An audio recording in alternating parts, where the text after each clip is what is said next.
Albert Awol, the voice of the jungle, broadcasting on the DVC to all points unknown. If you're within the sound of my voice, you're listening to Welcome Home Podcast on the DVC.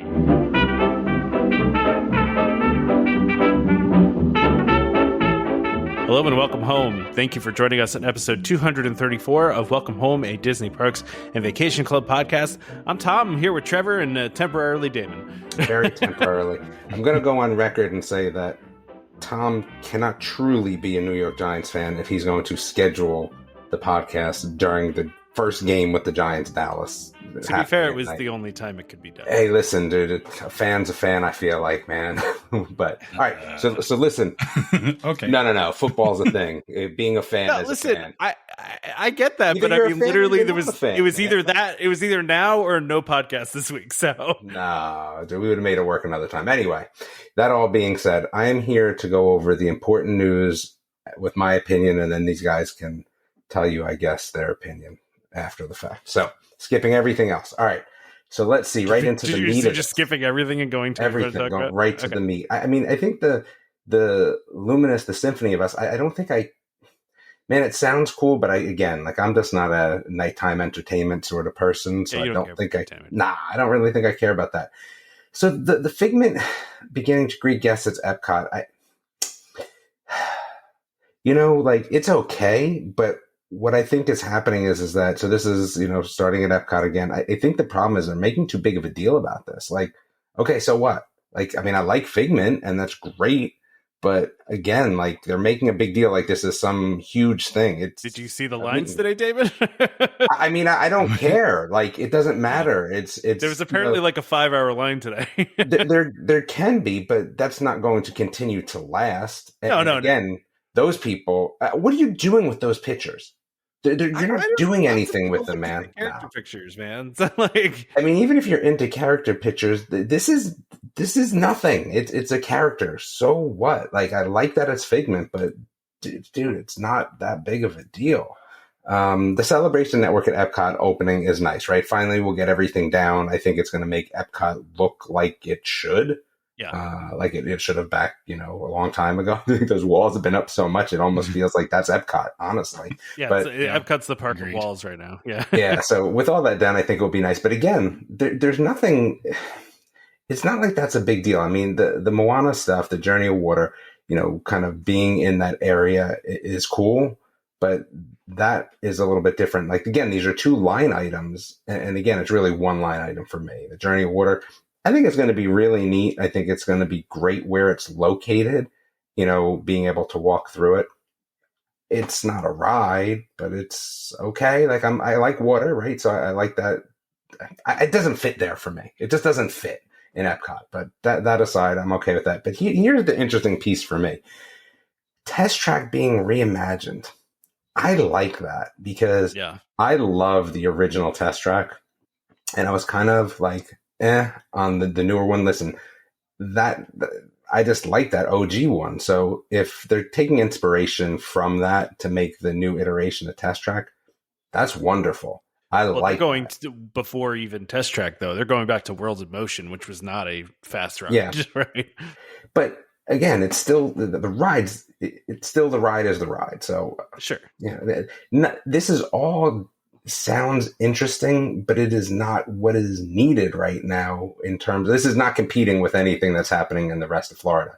So, well, I don't think I don't think they were trying to with any of these announcements. Like, I don't think. But then when are they going to? That park's going to be open in sooner rather than later, and they have nothing going on. I mean, they just aren't ready to. I mean, we'll talk about it, but so let's see. We have Country Bear Jamboree. I mean,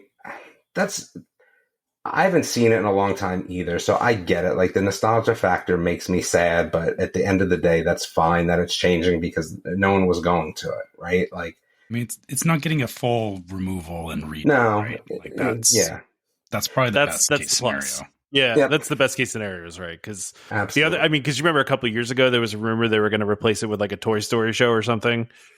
Yeah. So I mean, this is from the nostalgia factor. You're right. That's probably the best they could do. But okay, cool. this Hatbox Ghost is just like, dude, who cares? Like, it has been like, this is not an announcement. Like, this the Hatbox Ghost show, like, this is dumb. Like, I have no, I don't know. I'm disappointed in the announcements. Like, they're making this like this is such a big deal. This is all stuff, they've been hinting at, or we knew about, or we heard about before.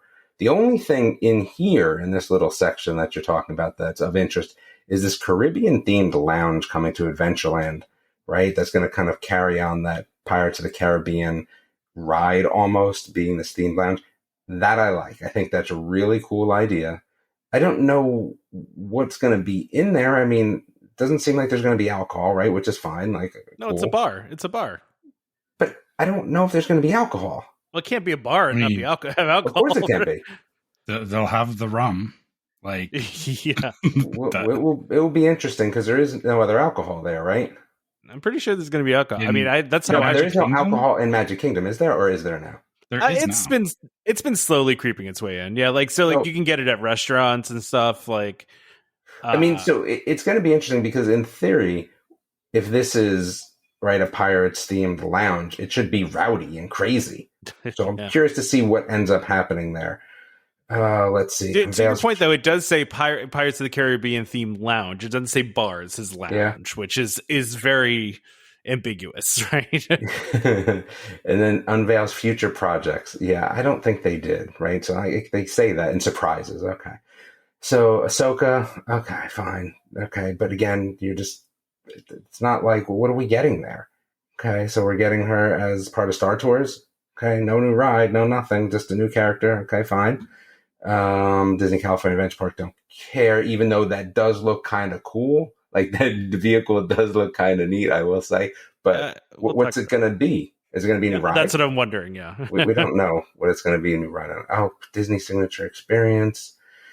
Cruise line, okay, whatever. Yeah, I mean, I want to go to Lookout Key, but it's so expensive, man. Like, the Disney cruises are just so expensive. So this blue sky look at what's possible and dreaming big at Disney parks, future. Like, they're talking about things, right? Imagineers are looking to tell stories beyond Big Thunder Mountain, Simmerlands. Like, but what? More details will come in the future. That means nothing. That's just right? So a new show based on Zootopia and the Tree of Life. This one hurts. This one hurts a little bit. This one hurts for you? Yeah, really? I mean, I love Bug's Life, right? Like, in terms of not the movie, but I like that experience and the show. Yep. So that hurts a little bit. I mean, I'm not a Zootopia person. Like, I just didn't think it was that good. I really didn't. So whatever to that. Reimagined Dinoland. I mean, we knew that was coming. Tropical Americas. I do dig that. And some Encanto stuff, but there's no real announcement here, right? There's like, hey, we may do this. Okay, thanks. Let us know when you actually have some real ideas coming. Indiana Jones for Reimagined Land at Animal Kingdom. Look, I know Trevor loves the ride, and I think I would love the ride. That's just not the spot for it, man. Like, you're at Animal Kingdom.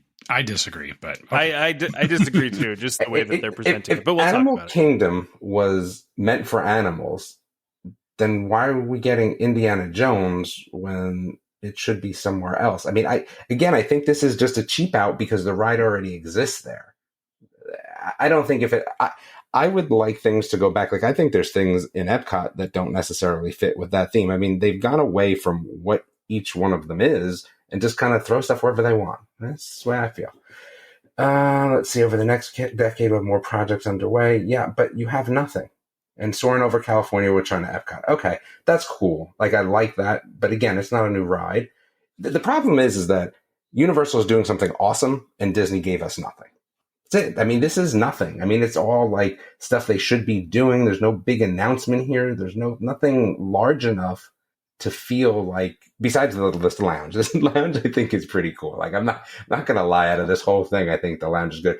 Maybe this new ride vehicle in California Adventure Park is a big deal, but to me, it's not. So it's tough. I have to recuse myself on that because I don't think that I would be the person for that, just based on the fact that the park itself. But that may be cool. But there's nothing here. There's nothing here. This was made to be this huge announcement. And I just don't think there's anything there. I don't think it was made to be a huge announcement. It's just a panel of D23. It's not. Yeah, it was like, D23, which everyone kind of assumed Yeah, but you're saying you're unveiling future projects and surprises. I mean, that's from Disney themselves, right? Yeah, but that's, I mean, they did. I mean, surprises. Test Track's a future project. That's like a revamp. Like, I don't. Well, yeah, but it's still a future project, and nobody had that one, happening. And surprises. What's the surprise? I didn't know about the Pirates of the Caribbean. Yeah, I didn't know about by that.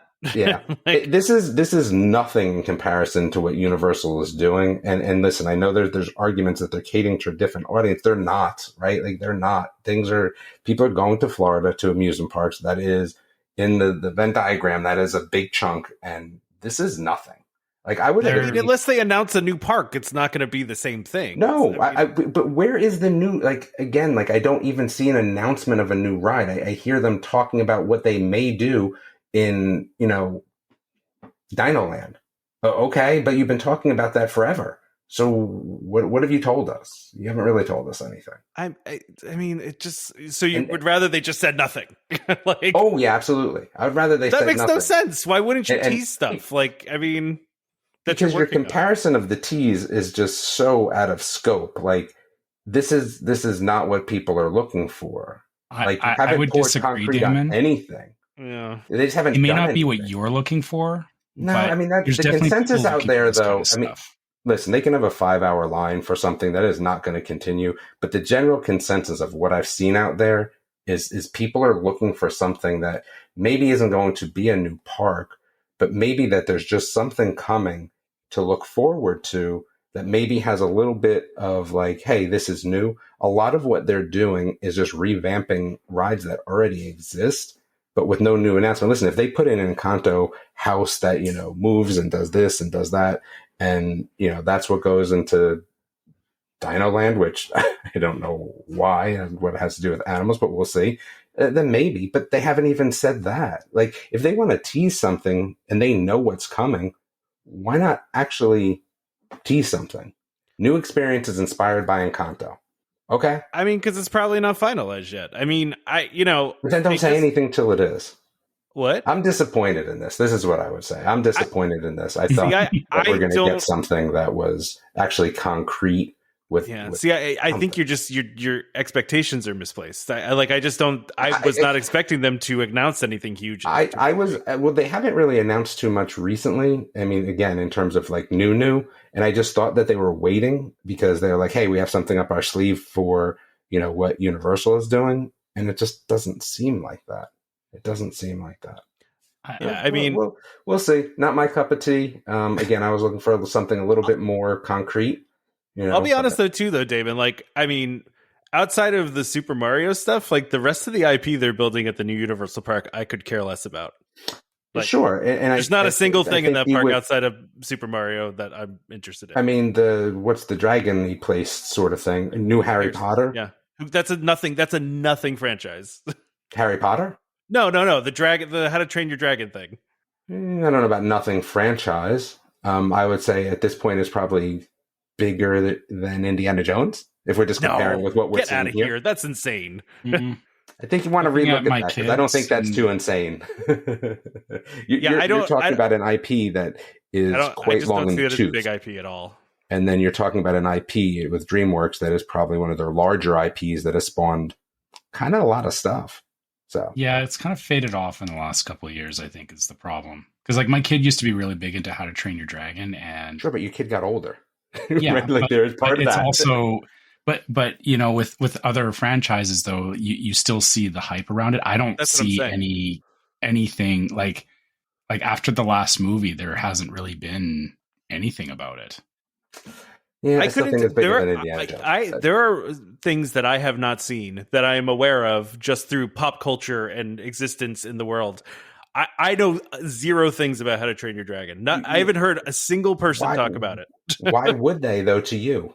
I'm just saying you pick up things just from just you hear things in the world, right? Like I didn't see Star Wars for until my 30s, but I knew about Star Wars. Is still pretty big, I would say. I don't think it is. I just don't think it's that big of a franchise. This is being in the industry and actually running a kid's website. I can tell you that it's not as small as you would think. It definitely is bigger than Indiana Jones at this point.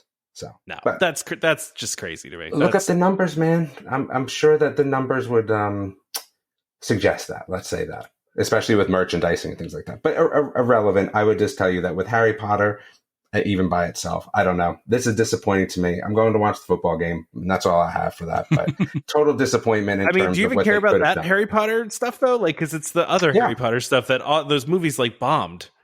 What do you? It's the Ministry of Magic. Yeah, but I'm just saying that those Fantastic Beast stuff, though. Yeah, the Fantastic Beast stuff just completely bombed. Like, but it's the Ministry of Magic. It doesn't really matter what, and I don't think it is Fantastic Beasts anymore. I think it's been revamped. It's going to be the Ministry of Magic with Umbridge. So I think that's a little bit different now from what the original plan was. But yeah, you signed me up for the Ministry of Magic. Yeah, I'm in. I don't think. Yeah, I'm definitely in. I mean, okay. I mean, I don't know. It just doesn't do it for me. Any closing thoughts before you run off to your game, Damon?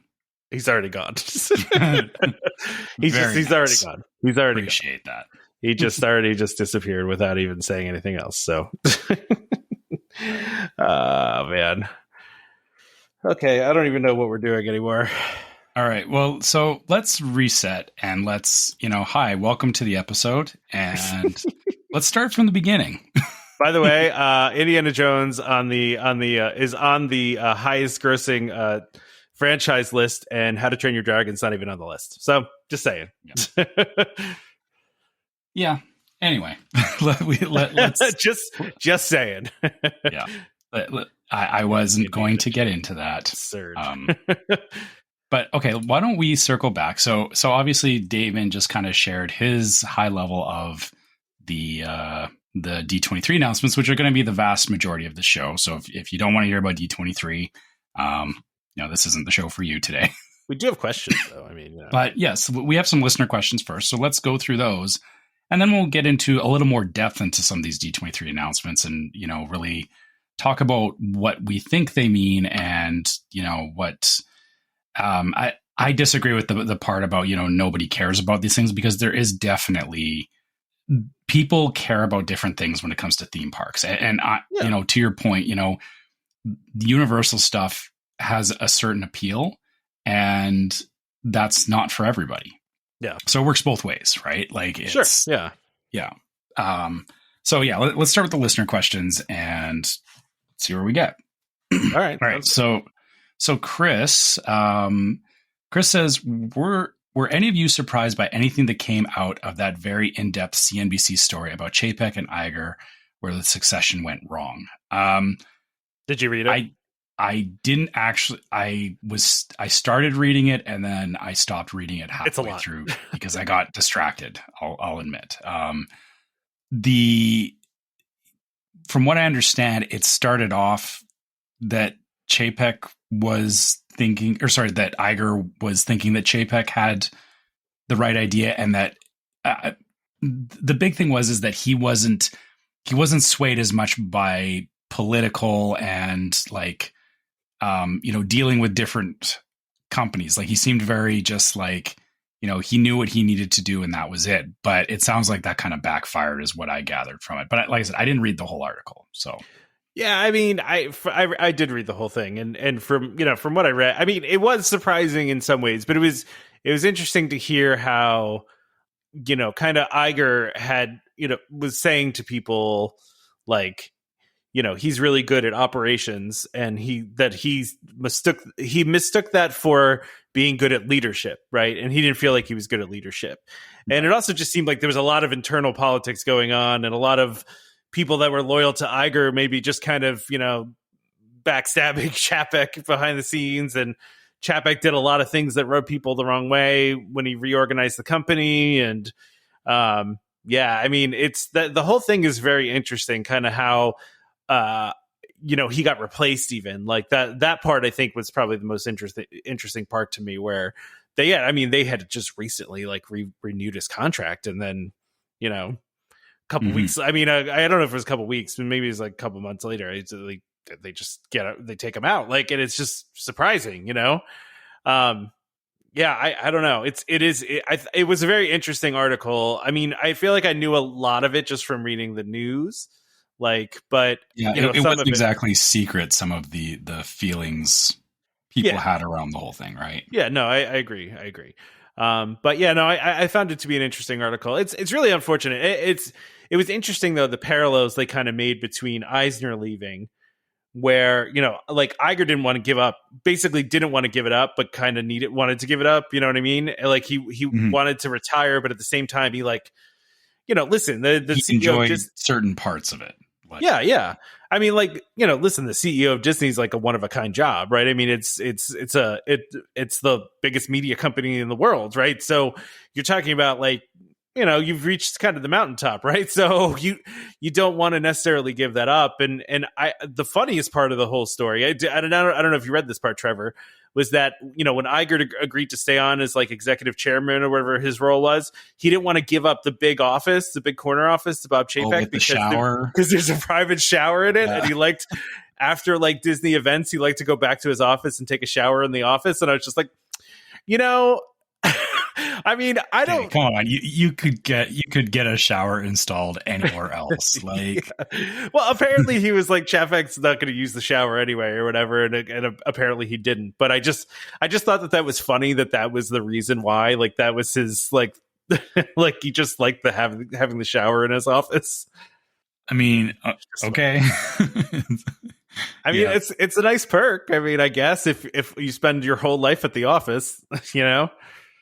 So yeah, I mean, yeah, that's fair. Like you said, you know, it's kind of, I can see where he didn't want to give things up, you know, even superficial things like the shower. But yeah, I don't know. I guess it's definitely not as, or the thing that I kind of knew in the back of my head was it wasn't as cut and dry as it seemed when it happened. Like it seemed like, oh, you know, Chapek's the, you know, he did everything wrong. He's out. No, there was definitely some more nuance to it than that. And like I said, from what I read of the article, at least it, it gave a little bit of insight into, I guess, Disney operations at that level that you wouldn't necessarily see. But, I mean, honestly, that doesn't seem much different than any other large company that I've seen at this point. That, you know, there's always internal politics that can ruin stuff.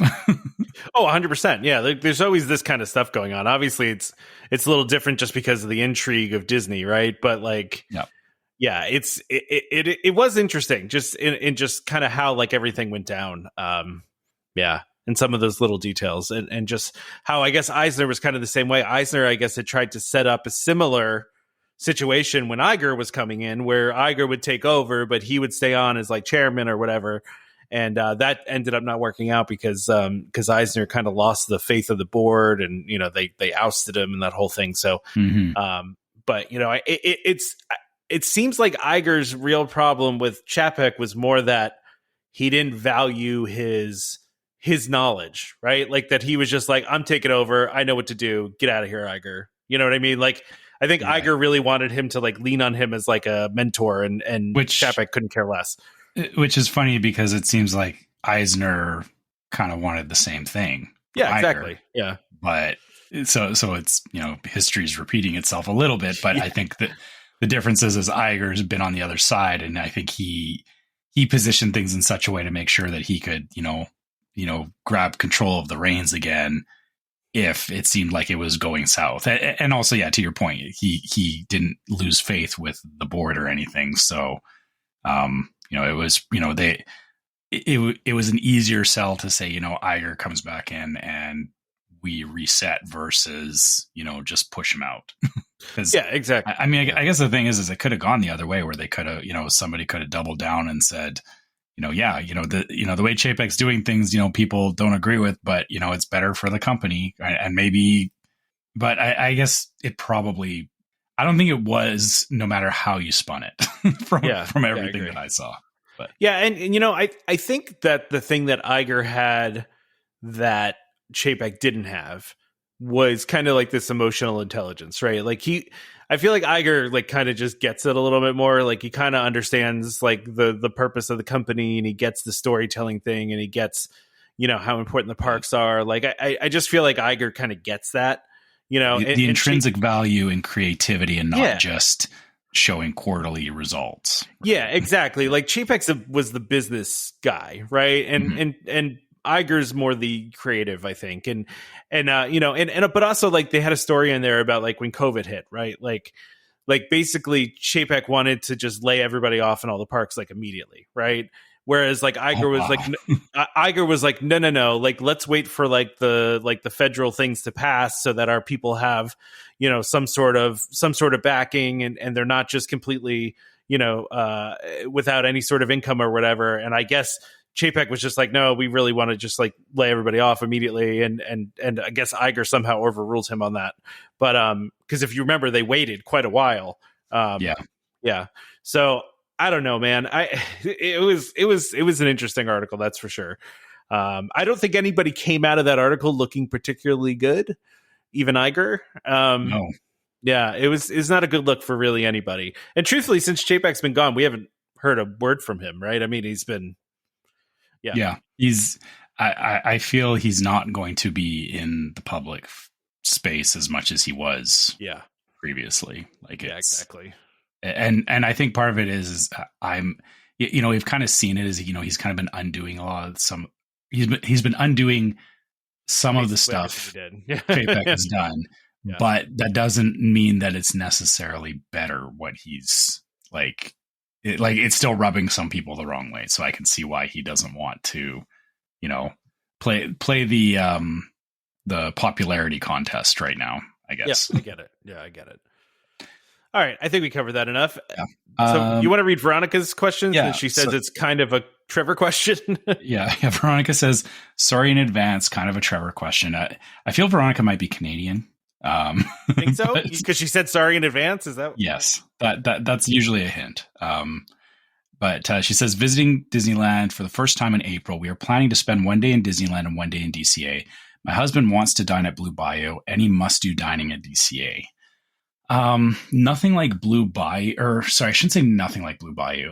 If you wanted to do a really good dining experience in DCA, there is Carthay Circle, which is it's a very cool historical. So it's not like it's not like a character meet and greet or anything like that. It's a very nice restaurant, but it has a lot of the history of Walt Disney and like as he was coming to California, and you know that era kind of stuff. Like it's very 1930s and talks about like, you know, his first movies and stuff like that. So that would be a good experience I would recommend in DCA. Although I've never actually gone in. I've been in there briefly, but we've never actually gone in for a meal in there. I assume it would be as good as Blue Bayou or any of those other, like, you know, Disney restaurants. But the one thing Blue Bayou does have over that is that, you know, the experience of having the looking out over the water and seeing people, you know, getting onto pirates and the boats floating by and all that. That's a very unique experience. And I feel that would be better than Carthay Circle. But again, that's just me. I wouldn't say, you know, don't do Carthay Circle, but that would be probably the one that I would recommend in DCA. All right. Yeah. Nice. All right. So Miranda wants to know, what are your favorite resorts and why? I mean, I feel like we've answered this before, but you know, never a bad thing to repeat things. Go ahead, Trevor. I know. Well, I mean, I think everyone knows what your answer is, but well, I mean, yeah. Top three. So number one is the Poly is my favorite resort, and we all know because it's my home resort. I also just love the vibe of it. That Polynesian, like tropical kind of feel that it has. We don't get anything like that around here, so I just love that because it's like going to Hawaii without going to Hawaii. Yeah. So that would be my top. We're doing top three. We're doing top three. I'm gonna do two more just because I can. Because you can. Okay, sure. Yeah, I would say Wilderness Lodge is actually my second favorite.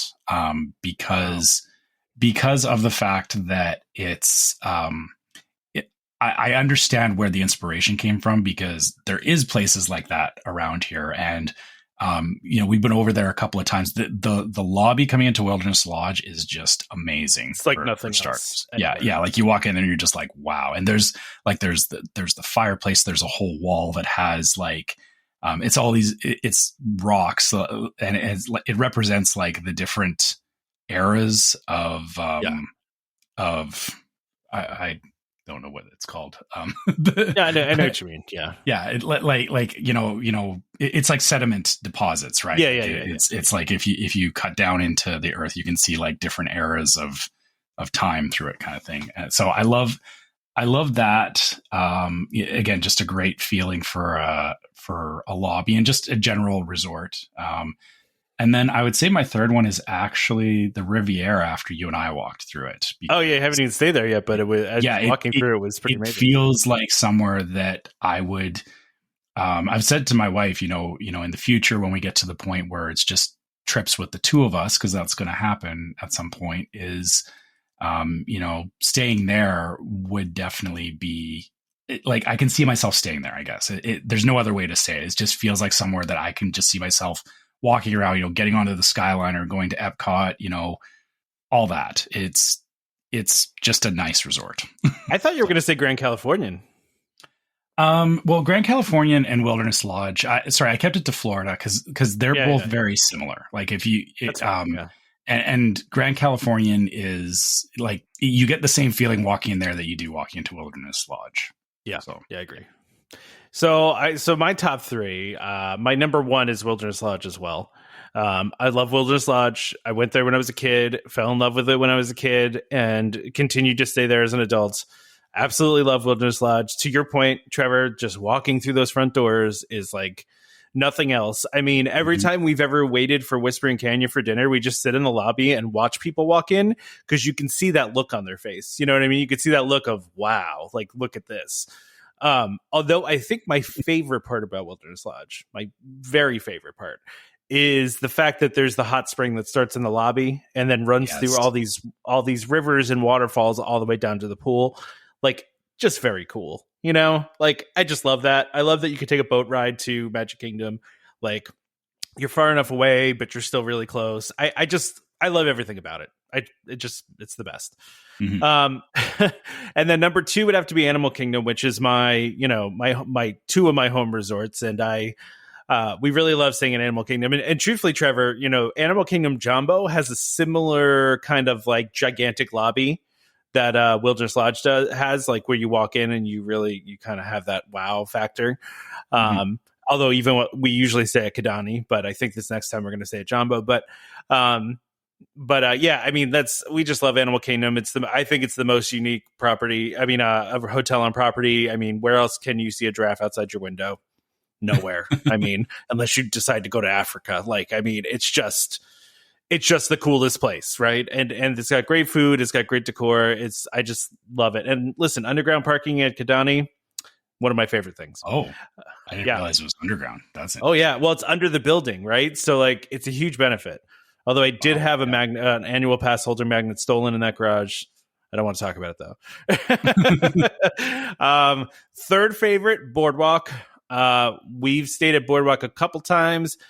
And maybe this is just the New Jersey kid in me, but I love the Boardwalk, the New Jersey Boardwalk feel of it. Just kind of like I think it's maybe the weirdest Disney hotel. Like if you've ever walked through Boardwalk, the art that they have and like the creepy chairs and like just random carousels all over the place. It's a weird place, man. But it's also just unique and cool, and like the fact that you can just walk down and they have performers doing stuff, doing different things, and there's the magic bar, and there's games and food, and it's just so alive at night. Like there's so few places that are like that, where it's like really just like alive at night and it's right outside your hotel. Like that's why I really love Boardwalk. And plus Skyliner access and EPCOT access. I mean, can't go wrong with either one of those things. So that's true. It's funny you talk about like the resort at night.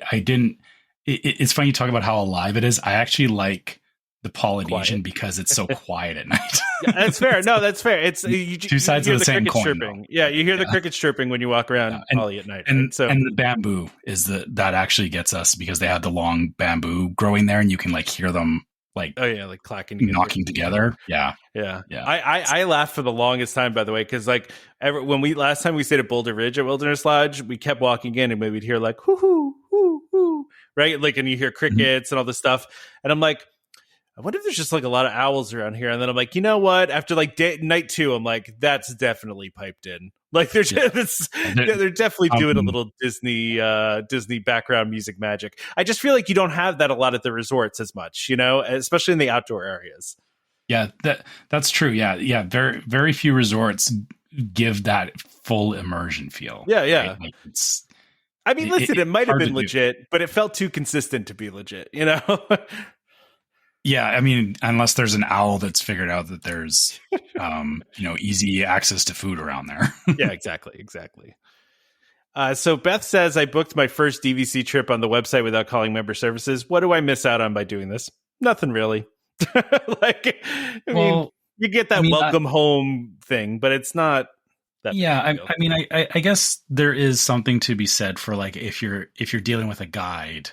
Yeah. And like, cause you've had it where like, the guide has sent something to your room when you arrive. That's true. Stuff like that. Right. So, I mean, you miss out on incidental stuff like that, but really, yeah, it's not, I got that though, when I booked through the website though, like that wasn't from calling. I just just knew I was there and called me and then sent me stuff. Yeah. I mean, I think the thing is that it was like I remember our first trip, it was, the booking, it didn't really matter that much. And even, for us, we ended up having to reschedule our first trip. So where we had it booked, we got canceled because of the hurricane. And then we did our actual first trip later. When we got there, it didn't, we still got that, DVC feeling. It didn't feel like I missed out on anything. I think the biggest thing is that when you get there and that you're staying at DVC, that's when you really that's when you feel it. I agree. I agree. Like I did the right thing here, right? That's true. Yeah. But so the calling member services though doesn't make or break anything, I feel. Yeah, you're not really missing out on that much. All right, so Chris says, which Walt Disney World DVC resort do you think needs the most enhancement to keep it competitive with the other DVC and resort locations around WDW? That's a tough question because I feel like they do a pretty good job of upkeep and doing, they have a refurbishment schedule where they redo the rooms every certain amount of time, right? So like the rooms are always, pretty much fresh. I'm going to say actually Bay Lake. So the one time I owned at Bay Lake, my very first DVC stay was at Bay Lake. And I found the rooms to be very small. And then I also found it to be like, there's like all black furniture in them. And like, they were like beat up, man. Like they were so beat. Yeah. Like, cause the black furniture, like if you just like scuff it, it's just like, now you see wood. Like, so, and I'm trying to think if Bay Lake has had a refurb recently. I mean, since I became a DVC, I mean, I'm sure they have. So maybe this is the wrong answer. I just am not remembering because I don't really pay attention to Bay Lake at all because I never stay there. So, I mean, I don't know, probably Boulder Ridge too, honestly, but I mean, that's happening. or happened. So yeah, I don't know. I can't think of any off the top of my head because pretty much all of them have been refurbed recently, I feel like I guess he specifically says which Walt Disney World DVC resorts. Yeah. Because in my mind, it's like, like you said, all the ones in Florida or on property, they all have generally good maintenance schedules. I feel they're all competitive with one another in terms of, you don't feel like, there's any one DVC resort that is less than another one. It's just, they all have different advantages and disadvantages. Yeah, I agree. But I feel, and we're probably gonna get hate for this in the group when I say it, but just get hate for it. It's fine. It seems to me like Vero specifically, because Hilton Head seems to get a lot of. Well, that's getting a refurb now, I think, actually. Yeah. Either now or next year, but yeah. So it seems like Vero is the one that kind of almost gets forgotten, it seems like. Maybe, yeah. But again, I don't want to say that that's the one that, needs to keep up with the other ones. Because again, I know it's a different thing because it's not part of the other ones that are on property. But I feel like those ones outside of the Disney property, they have to do the most work to keep it up, because, you know, realistically, that's why you're going there, right? Like, it has to be, they're kind of put to a higher standard, I feel, than actually a lot of the ones on site. Because I can see that. Yeah, I can see that. Yeah, because there's no other attraction other than the hotel, right? It's like, you know, yeah, that makes sense. All right, so Joe wrote us a nice long email. So, and this is a Canadian person, Trevor. So, okay. Do you want to read it? Yeah. All right. Yeah. So Joe said. So there's actually a bunch of different questions here that all there's a lot of questions to the larger the larger question. So first of all, what is the story behind the intro and outro? I get the Jungle Cruise reference, but is there more to it? It's really original and fun, distinguishing aspect of the show. Where did the concept come from, and what was the thinking behind it? And how did you decide on your intro and outro? Wow. Okay. Are there any other Imagineering intro, outro ideas on the cutting room floor? So when we started this, we and correct me if I'm wrong. I'm just remembering how the discussion went, because we had started talking about it, and we had all agreed that, you know, we wanted to have some music for going for intro and outro, but we didn't want, or we wanted to be careful about not using anything that was very easily Disney copyrighted or copyrighted in general, because that becomes a problem, you know, especially, you know, as a starting podcast. You don't want people sending you cease and desist letters because you're using their music and stuff. So when we had that conversation, the funny thing was that I already, in the back of my head, I was already aware of this, because before even starting the podcast, I had already been paying attention to like the history and stuff around a lot of the rides, and specifically in Adventureland. I focused a lot on like just reading up on stuff in Adventureland, and the music loop in Jungle Cruise was something that I'd found it online, and like I'd listened to the proper music loop, and I was like, where are all these songs from? Like because they're all very odd, they're weird at songs. The time. Yeah, they seemed weird, but I realized the more that I looked into it was that they were from like 1920, 1930 era, and they were meant to give that feeling of, you know, like what people would be listening to on the radio at the time, but also, you know, you're out in the middle of the jungle, so you're not necessarily getting, or you know, they're not getting stuff like the super popular stuff. Like it seemed like just like general radio banter almost kind of music. And so I started looking into the names of some of these songs and whatever, and we found the song is called Lucky Ball and Chain. Yeah. So and it was made and the song was made by, and sorry, I can't remember the name of the band now, but you know, it was it was a band from like the 1920s, and the 20s, and because of that, it's not. It's owned by somebody, but nobody cares. It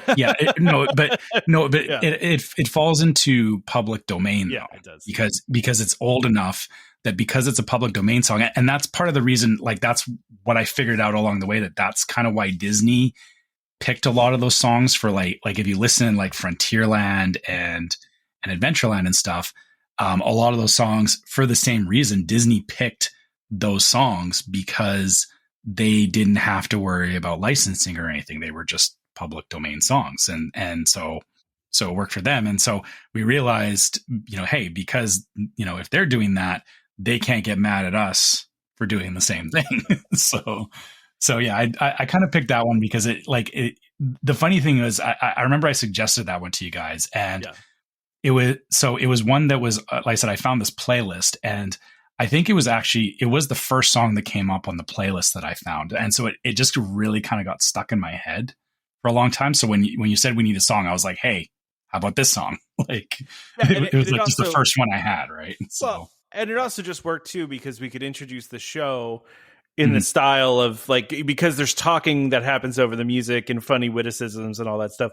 Like it just kind of worked out nicely in that way, you know? Exactly. and if for those that have been listening a long time, they will know that the original voice was me, doing it, fairly poorly, as well as I could do it. And I then think I tried it too, and it didn't come out very well either. Yeah, we had a hard time doing that, and then later on we actually, I mean, I'll be honest, we hired a voice actor to do it. So the current one is a voice actor that we hired that I think did an excellent impression of the guy. So yeah, I mean, it's just one of those things. We thought it was kind of iconic. It allowed us to use music in the show that we didn't have to pay for, which, is helpful. Is always a helpful thing when you don't have to pay for the music. And, it just kind of fit. It's a fun song, and it's funny because somebody posted on the Facebook group one time, they were like, is there like a deeper meaning in the whole ball and chain thing? Like a DVC is your ball and chain, it's like, and I'm like, no, but like, I mean, good for you for coming up with that. I mean, like, we didn't think of that. So, I will say the Halloween one, I think I just kind of did myself without even talking to you guys. You just kind of, you brought it on, you're like, hey, what's that? Or what do you think about this? And we were like, yeah, that's cool. Yeah. So the Halloween one, I wanted to do something special for Halloween. And truthfully, we would do something special for like the holidays too, but there's not really like an iconic Disney song that we could take off of,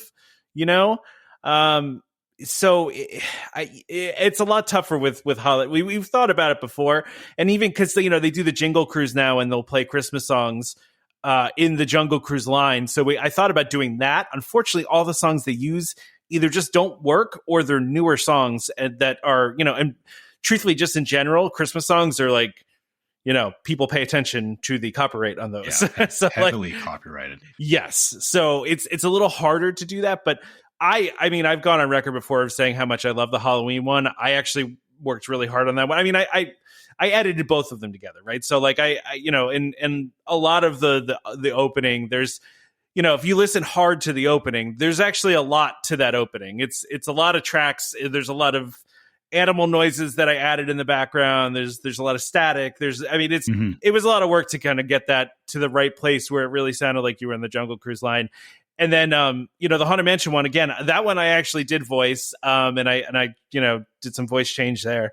So if you really listen to it, you can hear my voice for the Halloween one. But, I just had fun with that one. I thought it would be kind of cool to do a thing for the Haunted Mansion because I love the Haunted Mansion. It's one of my favorites. And so I thought it would be fun to do that. And, I love doing it every year. I'm excited to really, really do that one again. So, but I'm glad other people like it too, because I thought I was just really into the Halloween opening, and actually our regular opening I love too. I sometimes catch myself when I'm editing the show. I kind of bop around to it for a few minutes, like like it's a nice little song, Yep. So anyway. Yeah, I need to correct myself because I realized I said the name of the song is Lucky Ball and Chain. That is wrong. It's called Here Comes My Ball and Chain. Here Comes My Ball and Chain, yeah. Lucky Ball and Chain is a They Might Be Giants song.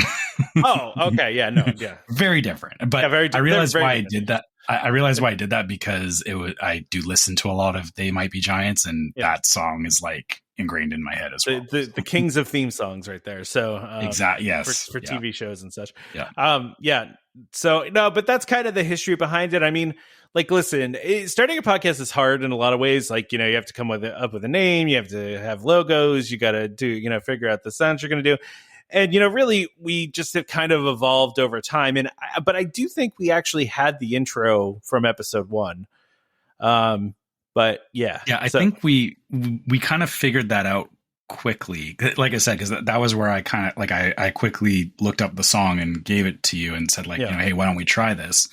Because we needed something, because we didn't want to start the podcast with just like, hey, welcome to the podcast. Like we wanted to try and like, start on the right foot, I guess, it was the intent. But and I think we talked about, because the original logo for the show, if you look really far back, so we had 2 old logos. There was one logo that I had designed, and I am not a graphic designer. In fact, my daughter asked me to draw a shark today, and it was the worst thing you've ever seen.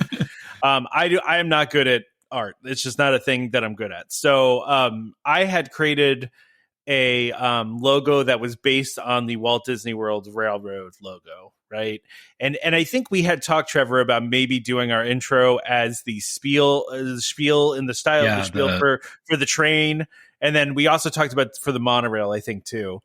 Yeah. We were trying to figure out if we could do something kind of like the please stand clear of the doors. Yeah. But again, the problem is we couldn't. We kept realizing that it was a very fine line with that, because again, you don't want to accidentally you don't want to copy it to the point where they can go, hey, you deliberately ripped off what we're doing, right? Like, yeah, exactly. Like we were trying to be as careful about that as possible, because we didn't want the legal headache from it. We are very careful about the things that we do. So, so let's save Joe's question for next week, because I really want to get into D23 stuff, and we're already almost an hour in here. So, so let's go ahead and do our ad. So the sponsor of this week's episode is DVC Rental Store. The DVC Rental Store, a World of DVC company, offers magical vacations at incredible value. Save up to 60% off retail rates at premium Disney resorts. DVC Rental Store now includes deposits as low as 25% at the time of booking and a built-in cancellation policy for every reservation. And as always, DVC Rental Store pays out the most to members looking to rent their points. Want to learn more? Go to dvcrentalstore.com/welcome home or call 1-855-DVC-RENT. That's 1-855-382-7368. And when you speak to them, be sure to let them know that Welcome Home sent you. But also, if you go to their website, make sure to go to dvcrentalstore.com/welcome home. Okay, so I don't know if you watched this live. I did. So I watched most of the morning panel at D23. But. So I didn't, because the problem is that it started, I think, at like 7. It started pretty early for you. It would have been early for you. Yeah. And I was up early the night before with my brother playing mini golf. So there was a new VR mini golf course that came out this last week. Trust me, I know. I wanted to play with you guys and I couldn't. So I know.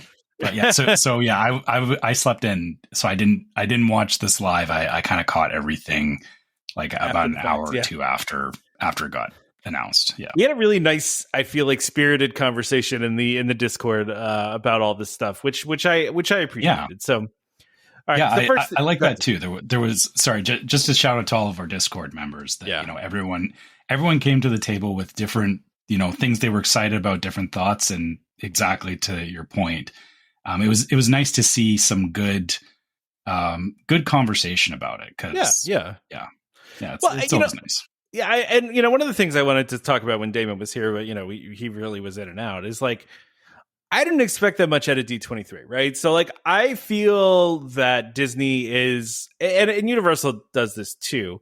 There's like cycles, right? Mm-hmm. And Disney was on this cycle for the past 5 to 10 years where they built a lot of stuff. There were new lands, stories, Star Wars. It just Pandora. Even that was in the past 6 or 7 years ago, right? I forgot. Pandora feels like it's been there forever, but it's really not that. It really has not been. Yeah, but like that's when people are talking about oh, they're not doing enough. It's like, man, they've opened a ton of stuff, like a lot of stuff. And so for me, I feel like they're just kind of at the end of that cycle, and we're about to be at the beginning of that cycle again. And like, I get it compared to what Universal's doing. They're building a whole new park. Like, sure. Yeah. But short of building a whole new park, one of the things I took away from this, and this is, Josh D'Amaro, and this is further down. But he said, we are going to, over the next decade, we're going to have more projects underway than any point in our history. So like, I think they've got a lot in the hopper. They just haven't announced it all yet, right? Like some of they're probably the cusp of a new cycle. That's what I'm saying. That's exactly what I'm saying. Like, I just don't think they were ready at D23 for these things. And, listen, they don't always announce big things at D23. Like they have in the past, but like they've also announced like huge things just on a random Wednesday, like they just kind of do things at different times. So like, I thought this was fine for D23, right? D23 is a fan festival, right? Like that's what it is. Like it doesn't need to be a platform to announce the newest and greatest things. I'm fine with them teasing stuff. And part of me thinks that I almost feel like they market test these things, like they announce this stuff, like this Blue Sky stuff. And then they go like on social media and go, okay, what do people think about this? You know what I mean? Like, it's almost like they're doing I also, the other part of this though too, and we were talking about this in the Discord, right? Imagineering has gone through quite a change over the past couple of years, right? They lost a lot of their old guard, right? Like they had a bunch of people retire. They lost, people like Joe Rohde, they like, Kevin Rafferty, and like all these guys that were like huge over there, right? And so they lost a lot of that brain power. And then recently, they just brought back in Bruce Vaughn, who's the head of Imagineering, who had left, and he's coming back. And I tend to believe, based on how the things have shifted from one D23 to another, that Bruce came back in and was like, we're doing this all wrong, man. Like, we need to, like, this, like, these are great concepts, but they don't make sense here. Or we need to redo this. So, like, part of me thinks that maybe they did have things they were going to announce at D23. And then Bruce came along and kind of was like, listen, we gotta start from scratch on a lot of this stuff. Like, we need to, you need more time on this. So it's going to be a lot of, still coming soon. That happens with leadership changes all the time, right? And you're talking, this was, he, took over Imagineering, right? So of course he's probably reviewed every single project they had. And I'm sure that they probably started from scratch on a lot of them, like that's just my thoughts. I mean, I don't know if that's actually true or not, but he kind of made it seem like that when he came on stage, that as soon as he got there, he, went reevaluate a bunch of stuff. I also think though too, Disney is kind of waiting to see how things shake out with tourism, with the economy. I think they're like waiting for this stuff because they don't want to commit to building, billions of dollars worth of stuff when they might not want to spend that money right now. Like maybe they don't, so I just think it's, I understand what Damon's saying. I get it. Right. But we also can't have a $500 million ride opening every year. They just can't do that. Like and we've had that, I feel like, every year for the past like 10 years, like it's been a lot of stuff. And to your point on, for the last 10 years, I think back to when Galaxy's Edge got announced, and, it was the same kind, and I guess this is the problem, right? Is it was like, D23 kind of announcement, they were like, hey, we're building Star Wars land, right? But the cadence from when that got announced to when it actually came to fruition was long. Like it was like 5 years. And the thing is that I remember this because at the time I was watching a vlogger in Disneyland, and he was going to the parks like every day. It seemed like he was there like every day. And he'd found that from the parking structure, he could see over to where the construction was going on. And so he was like just giving updates like, okay, well, they moved that pile of dirt from there to over there kind of thing. Like, and it's like, this is going to be a while. Like you kind of some time. Yeah. You kind of realize that it was like, hey, anything that they announce, like everyone's thinking like, they're going to announce something and, it's coming next year. That feels like the expectation. But, I would turn that around on Universal, that how long has Super Nintendo World and Epic Universe been? Wow. Like again, years in the making. So we also still don't even know the details of those parks, right? Like everything is speculation still, like, which is weird. It's a totally different strategy where they're just like, we're not going to tell you anything. Where Disney's like, we're going to tease stuff like way ahead of time. We're going to give you no details, but like, here's a thing that could be coming, But I think they're both playing from the same deck in that case, because if you think about it, like when they did the whole Star Wars thing, it was, there was a microscope on them about it. Like, absolutely. Like I said, there was people looking at it, there was people, when's it coming? Right. And then, when they started like, hey, we're only opening up, one part, one ride's going to be open. Everyone, what, that's ridiculous. Right. And so it created this overinflated expectation of what was coming next. And, I can see why Universal on the flip side was like, you're not going to find anything out until it comes, because then, the expectation is, Super Nintendo World, what, I've got an idea in my head of what that is. When I get there, it's either going to meet my expectations or not. Like it's, but I'm not going to be going in with like, but you promised that it was going to be this amazing thing, or, you teased all this stuff, right? I can see why Disney is kind of holding back. Like, the stuff that they're teasing is very ambiguous for that reason, is that they don't want to they don't want to come out at somewhere like D23 unless they have something concrete. And that's what a lot of these announcements have been, is, they have some concrete things that it's, this is coming in October, this is coming in a couple of months. And so they're committing to those things, but then the bigger projects, until they get closer to actually coming into focus, they're going to keep saying the same thing. And I get Damon's frustration, believe me, I do sympathize with that, but I was not expecting at all for them to be like, hey, there's going to be, fifth gates opening, or, this park is going to be open as of, 3 years from now. Like they're just not going to do that.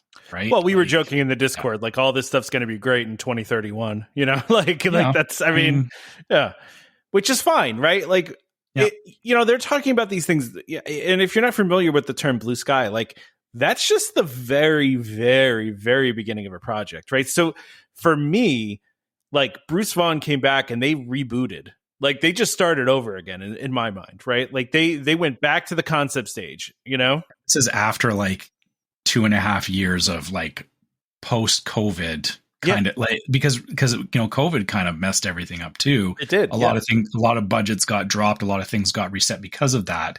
And now they're resetting again. So yeah, absolutely. Yeah. It's going to take a while. Absolutely. That's kind of how I look at this. It's a reboot. Like they're starting over. They're starting new concepts. They're figuring out what they can do and what they want to do and what the future is going to be. Like, and that takes time, I understand, like I said, I understand where Damon's coming from, because it's like, oh yeah, Universal's building a whole new park, right? Great. But Disney's been on this cycle of building. I mean, they built a whole new park's worth of stuff over the past 5 years. It's scattered through 4 parks, but you're right. If they put that all into a single park, that would have been, would have been another Hollywood Studios. I mean, exactly. Yeah. I mean, and I understand, like they said a long time ago that they were more focused on expanding the current parks than building a new park, right? And we talked on the show before. Everyone thinks they want a 5th gate, but do they really? Right? Like, do you really want the 5th gate? Because, I don't want a 5th gate. Yeah, because you don't want to pay for more for tickets. You don't want to have to take a longer vacation to cover everything. Like I think we want a 5th gate in our minds, but do we really want a 5th gate? I don't know, right? So I mean. And truthfully, if you want to count it the way that Universal does, it would really be a 7th gate, right? Because Universal counts Volcano Bay as an amusement park, right? So if you want to do it that way, if you want to include water parks, if you want to include water parks, fine. Then then they're talking about a 7th gate, right? So, but I just wasn't expecting that much from this. I didn't think they were going to announce the big new land, right? It wasn't something I thought they were going to do, because I feel like they're still feeling things out. They're still trying to figure out where they want to go next. But, there's a couple of things in here, Trevor, like they tease that the Magic Kingdom expansion that they're going to do is going to be the biggest in the history of the park. Okay, that's great. I mean, we don't know the details yet, but I mean, sounds kind of awesome, whatever they're going to do. Yeah. I mean, like I said, it's the same thing as, when they said Star Wars Land was coming. In my head, I was like, okay, great. Whatever that looks like when it's done. Yeah, right? Exactly. I just think it's positive, right? Like to me, I view this all as positive, right? Like they've listened to fans that want more attractions, want more shows, more experiences, and they're doing these things. These things just take time. And I think losing so many of the senior Imagineers really was difficult for them, right? I think they lost a lot of the institutional knowledge that you have.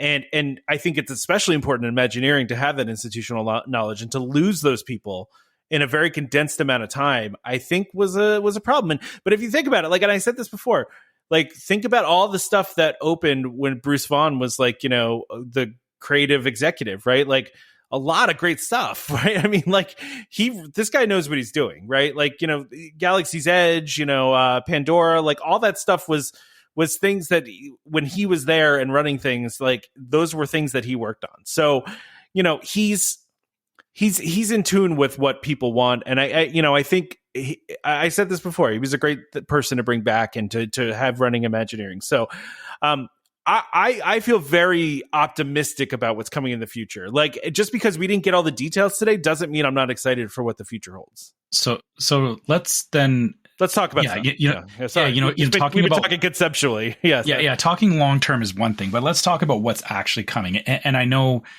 again, I know Damon's opinion on this is that a lot of these things don't matter, but they do matter to different groups of people. And for anybody listening to this, if these things don't matter to you, great. I'm not saying that what Damon said is wrong either. Yeah, sure. He is entitled to feel however he wants about this, because we all have things that we like and don't like about, any theme park. It's not just Disney, it's the Universal, all that.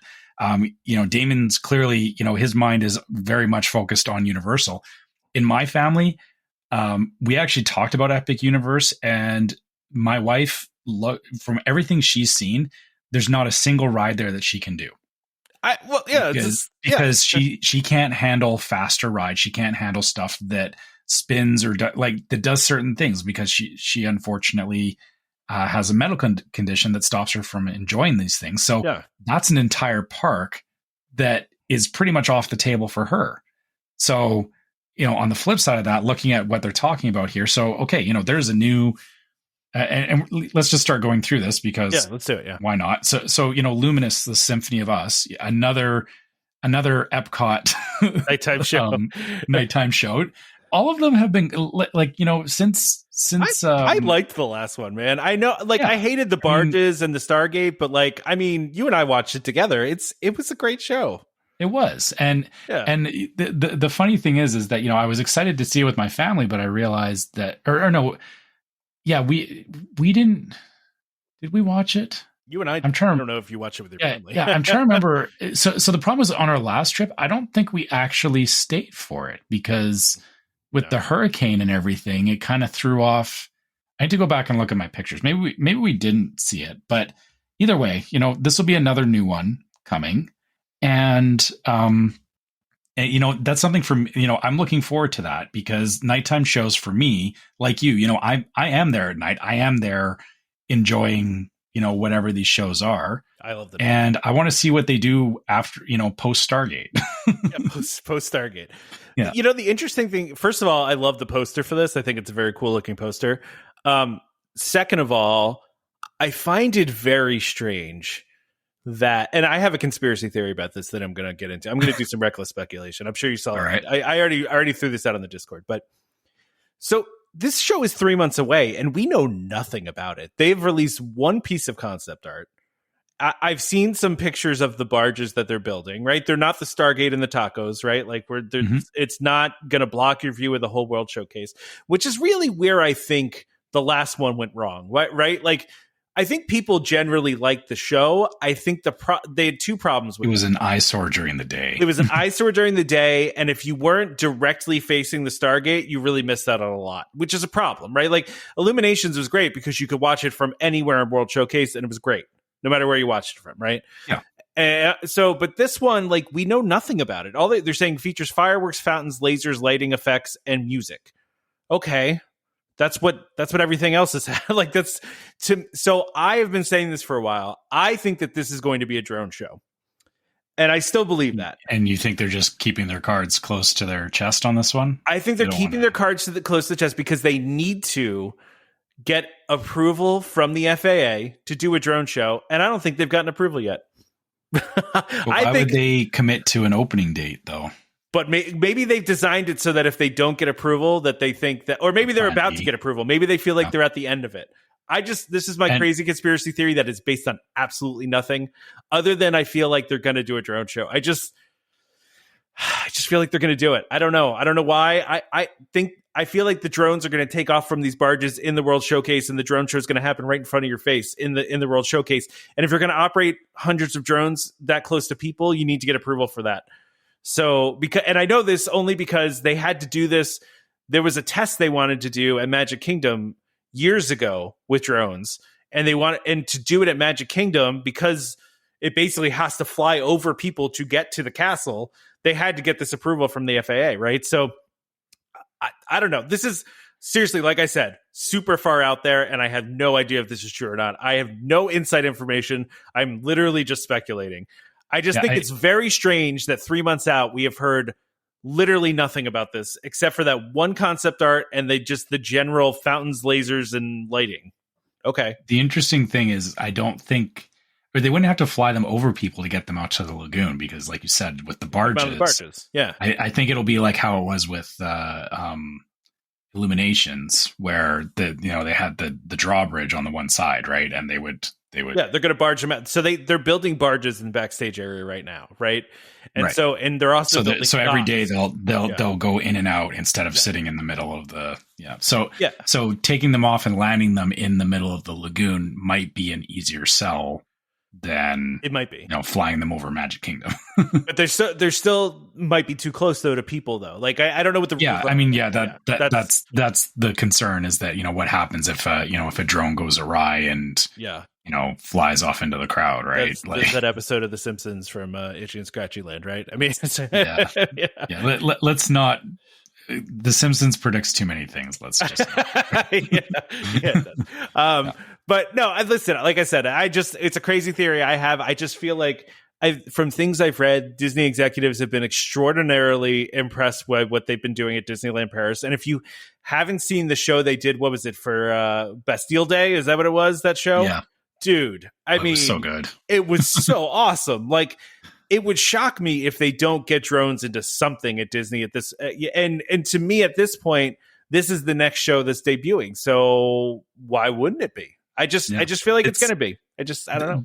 The funny thing is that it's not even like they have to fly any complex arrangements, because they could literally just put them into a sphere formation. Because I don't know if you've seen other drone shows where they do that, like all fly in a sphere, and then it's actually the lighting that takes over. So it's not that the drones are flying around. It's that they're all just in like a grid pattern, and they're being lit up the same way that Spaceship Earth gets lit up, right? I can see them combining the two together, where you've got be cool. Yeah, right. Like where there's like a floating dome in the middle of the lagoon, and then Spaceship Earth, and they're both doing the same things. So cool. Right? I agree with you that they need to start doing something with it, and I hope that this is it. But I'm also, I'm tempering my expectations that it may just be another show like the ones we've already seen, and it may not be. And not to say that it won't be amazing. I think it'll just be hey, another great nighttime show. Nothing's ever going to be Illuminations. I'm going to be honest. I don't know. I mean, when I saw it with my son, he was like, and I mean, this was like, we saw it after we watched Happily Ever After, and he was kind of like, that's true. That's it. Fair. That's like, yeah. But I listen, I know not everybody dug Illuminations, but I don't know. There was just something about that show for me, man. I just love that show. It's got some nostalgia. Yeah. I mean, but also the show, it's called Luminous, right? Luminous. Mm-hmm. Let's think about that, right? That's lots of lights. Lots of lights, my friend. Also, did you see the Marvel show they did at Disneyland Paris too? Because that one I think maybe was even cooler than the other one. I don't know if I did see that one. Oh, you got to see that one, dude. That one's cool. I'll have to look it up after this. That one is so cool. That one is really, really cool. They did some amazing stuff with that one. Yeah, so look that one up because that one's cool. All right. So I'm going to segue. Yeah. Let's segue into the next one. Speaking of nostalgia, so Figment at Epcot is now a meet and greet, which they teased months ago. Yeah. So he's in the same space where Vanellope was from Wreck-It Ralph. Yeah. So just yeah. So when you come off of Journey into Imagination, or you don't even have to ride the ride, you can go in there, like you can just walk into that space anyway. But Figment is there now, and of course, the ride or the line for him today was like 5 hours. I heard 5 hours. Yeah, I heard 5 hours. Yeah, crazy. I saw that as well. I saw multiple people saying that, and I mean the reality with that is that it's that it's a lot of vloggers and stuff that are lining up to get first crack at it. That's what that was. So I wouldn't leave that. I wouldn't leave that as an indication of, Figment's going to be a crazy busy meet and greet from here on out. That's just not going to be the case.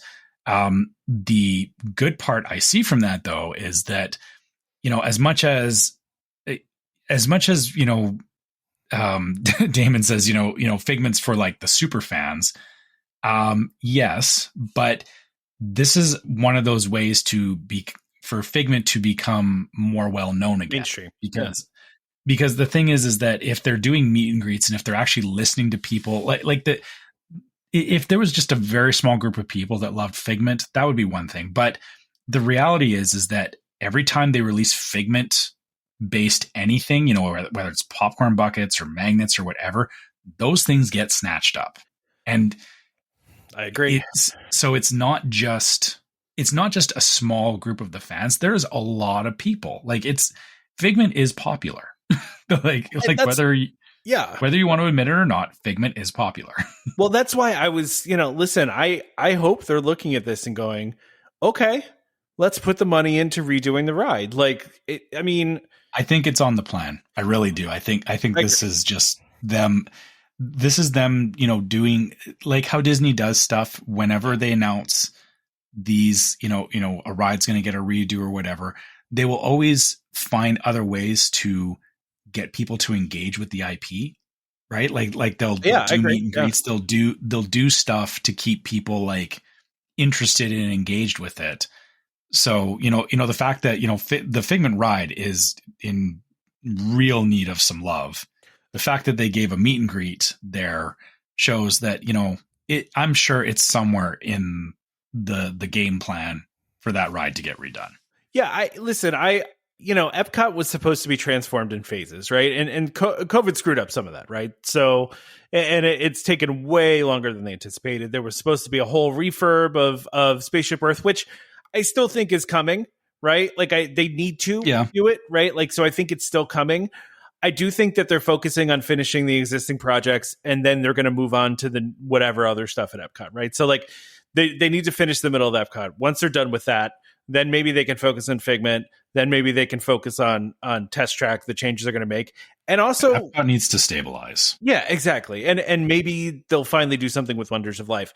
I think my biggest disappointment from D23, and again, I didn't expect big announcements, but they were and you didn't watch it, Trevor, but they were drawing out the whole Figment thing, right? So were they? Yeah. So it was right at the end, right? And they were doing this whole thing with Figment because they were doing a thing with Dave Goelz, right? Dave Goelz there because who's the voice of why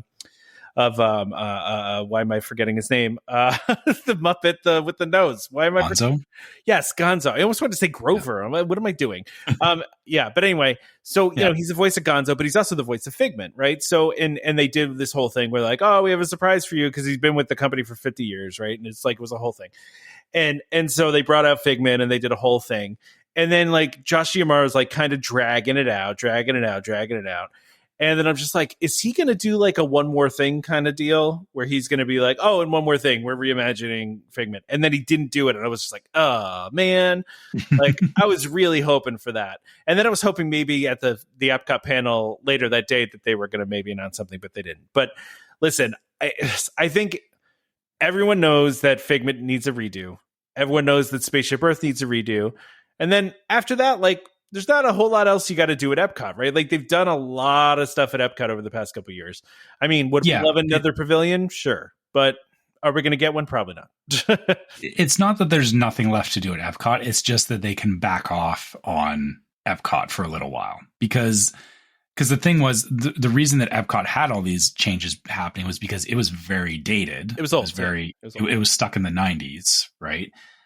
I mean, Spaceship Earth is still stuck in the 90s, so but it's fine. It's actually stuck in the early 2000s because they did do a refurb of it in the early 2000s. But I mean, I was really excited for the plans that they had announced for Spaceship Earth because Spaceship Earth is a ride I love. I will ride Spaceship Earth 100 times in a row if I have to, because I just love that ride. It's to me, it's classic Disney, classic Epcot. And, it's also the same, where Damon said, the Moana thing doesn't fit. I think it does fit because oh, it absolutely does. Yeah, because it's they put Moana into it, sure, right? But it's also about the water cycle, right? And the whole concept of Epcot originally, after the Walt Disney concept of it, right, where it was an actual working place, but later, when they made it into a theme park, it was all about edutainment, right? It was all about education. You remember the whole Wonders of Life Pavilion was about educating people, right? And the interventions and all that was, teaching people about, the next technological, innovations. Like, to me, it fits perfectly because the whole thing is teaching you about the water cycle. Now, given it's using an IP, but why wouldn't you use an IP that fits with it, right? Like, the whole thing with Moana is the ocean's kind of alive, right? And it makes sense. So, that's such a flimsy argument to say, well, if they used an IP on it. Well, like, have you looked at the Living Seas? It's like it's Finding Nemo, right? But it's still educational. It's perfectly fine. And honestly, I feel like the Moana area is a great bridge between the living seas and the land. I agree. Because it does absolutely tie into that whole theme of, educating people about the environment and environmental impact and all that. So those two areas especially, right? I mean, the seas and the land. I mean, the living with the land is just an educational attraction, right? And I mean, which I love. I do too.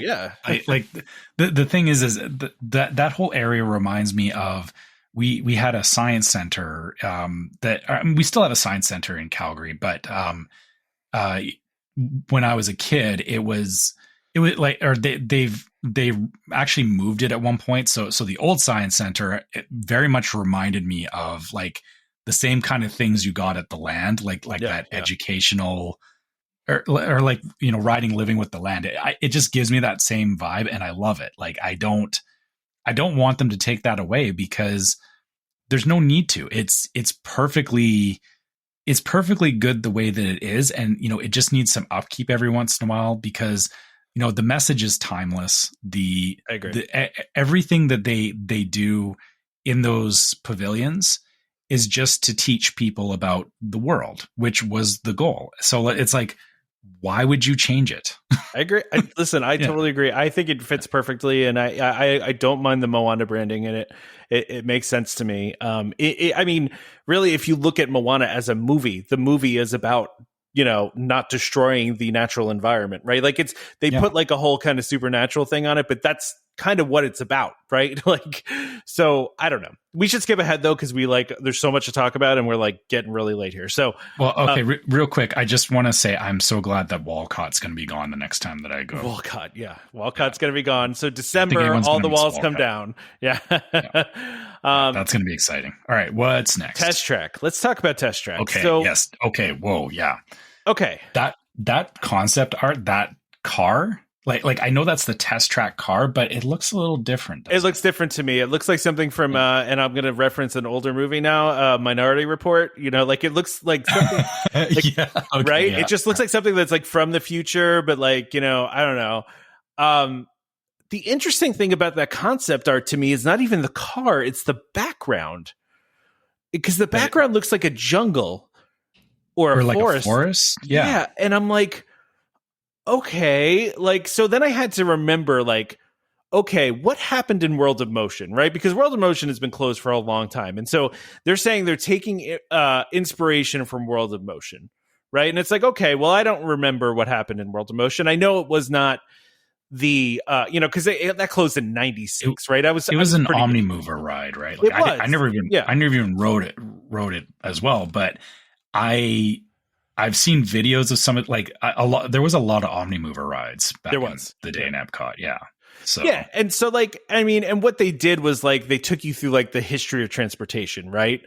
Mm-hmm. Which is interesting because it's like, okay, so how are we going to do that with Test Track? Like, and maybe they're just looking for inspiration from it, but I don't know. I'm just interested to see what they're doing. Because honestly, I think most fans would just be okay if you just brought it back to the old version. Like, Well, I mean, my wife said she's like, I don't want to do the stupid crash test dummy thing. Really? Oh man, I love that whole concept.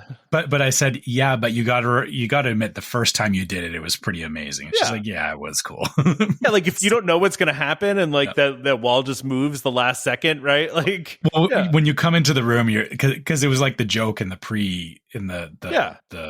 pre-ride spiel thing, right? And you're like, yeah, right, they're gonna do that to us. And when you come around the corner and you're like, this is they're actually really going to do it. Yeah, I can't wait. Yeah. They can't do that. Wait, they actually they talk about this in the Imagineering story, which I know I reference a lot, but where they talk about how rides are all about like building anticipation, right? Mm-hmm. And then the fear, right, that you end up having, and then you make it through, right?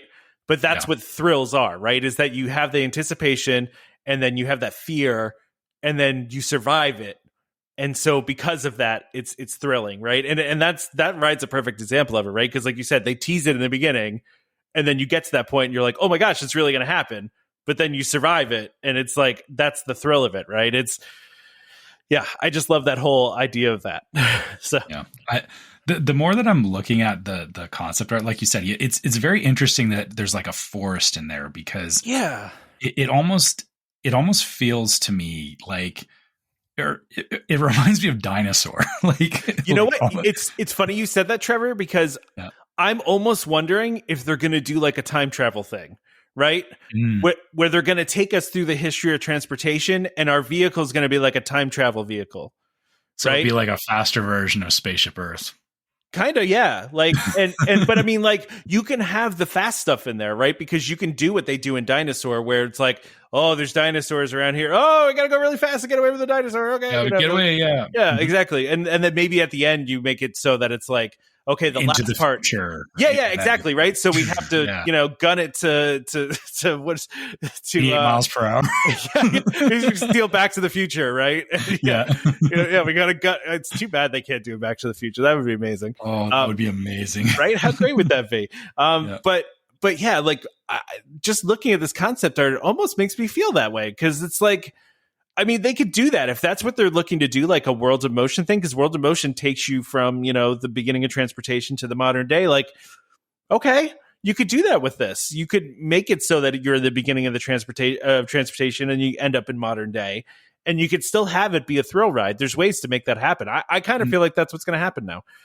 And do you know what the nice thing about that is, if that is the direction they're going, is that does, it puts it into that space where it has the potential to be a timeless ride. Oh, I agree. Yeah. Right. Like because this is the hard thing about, like, we were talking about like old test track, new test track and everything, is that they're very, they're very kind of stuck in whatever they created at the time. Yeah. And it's not it's not presented in a way that it feels like Spaceship Earth, like you said, even though it's had redos and everything, Spaceship Earth is pretty timeless. Like it tells the story that it needs to, and it's encapsulated to that story. It doesn't feel like, this looks like a 20-year-old ride. It feels like, this is what this was made to do. Right. Yeah. The only dated part of that ride is the end, right? Like, and even at that, like it's kind of like, the whole showing you your future and everything. It's still endearing. It doesn't feel I agree. Like it doesn't feel out of place, I guess is the only way I can describe it. The more that I keep looking at this, so I'm getting I'm getting like 4 different experiences in my head looking at this picture. Like I said, it reminds me of energy. No, actually, no, but I can see that. But so I'm feeling like Dinosaur. I'm feeling a little bit of Radiator Springs Racers from it. Yeah. Because Radiator Springs Racers is a total, like, it's the same type of ride, but totally different feel. And I know it's like cars and stuff, but I'm getting that. I'm getting a little bit of actually the land for I'm feeling that. Yeah. Yeah. Kind of like when you come around on the farmhouse and stuff, like it's, and then just like, being in California Adventure. I don't know why. It's weird. I think it's because of the sunlight in the background coming through the trees. I read that now. It's hitting a lot of notes, right? Now that I'm talking about the time travel thing, I read that as you time traveling from that point. Like that's where you're coming through the wormhole. Okay. Yeah, I just see it as like a sunset. So yeah, you're right. Maybe that is the wormhole that you entry point. Yeah, because and then maybe this scene is the prehistoric scene. Yeah, because and actually, now that I'm looking at the ride, it almost has like a Tron-esque look to it now. It does, yeah. Because it's got like the blue light on it, and you can see the tracer of it when it comes around the corner. Yeah. right, we need to keep going here. So, okay, yeah. All right. What else do we got? Journey of Water opening October 16th. Cool. Yeah. Awesome. Yeah. Okay. I'm Yeah. We already got that. Okay. So now let's move over to Magic Kingdom. Yeah. Country Bears. I'm actually pretty excited for this. And I said this in the Discord. I love Country Bears for a lot of reasons. One of the reasons is that it was like kind of low key dirty. Like, especially for Disney, like there was some really adult humor in that thing. And I kind of always thought that was funny. But I told this in the Discord. So the part of the reason I love Country Bears is because it's one of my mom's favorite things. Because growing up back in, back when Disney World had first opened, they used to go to Magic Kingdom, and my grandfather loved this ride. Loved this show because my grandfather's nickname was Big Al, and Big Al. Big Al. So he just, it just kind of always kind of resonated with him, So, kind of what we were talking about before, this to me is the best case scenario, right? Because, like, listen, Disney has to continue making things relevant, right? And there are certain things they don't have to do that with, like Small World, Peter Pan. Those things are kind of still relevant, right? But like Country Bears is an original IP, and I mean, most kids don't know what it is, right? Like, so you're taking because it never. It never really got outside of the parks. Like there was the movie, but it was it didn't hit, right? It didn't hit, no. So to me, this is and what they're doing too is they're doing different versions, different genres of country music, but they're singing classic Disney songs. Like the one they played in the video was they're going to do Bare Necessities, right? Mm-hmm. Okay, well that's a way for them to get it more, at least in front of kids and have it make more sense for them. So. As long as they keep the general vibe of the Country Bears and kind of that irreverent sense of humor, I'm all for this, man. Like, I'd much rather have this than them closing it down and putting some other, IP in there. I just love the Country Bears. To me, it's quintessential Disney. It's old school Disney, and I'm fine with reimagining stuff, man. Like, stuff can't stay the same forever. I think things need to change sometimes. I agree. And you know what? The funny thing is Country Bear exists in the same sphere as Figment, if you really think about it. No, sure. Original park Figment, IP. Yeah, exactly. It's an original to specifically Walt Disney World because sorry, just to shed some light for people outside of the Discord. I posted a picture in there of my parents bought a record of the Country Bear Jamboree in Disneyland. So it was a record, but on the front it said, Walt Disney World Country Bear Jamboree, but then the record had the Disneyland logo on it. And this was bought back in the 80s, which, looked really weird. And the thing was, my experience with Country Bears was the first time I saw it was in Disneyland. So before it closed. And so I didn't like, to your point about, kids, identifying with it and everything.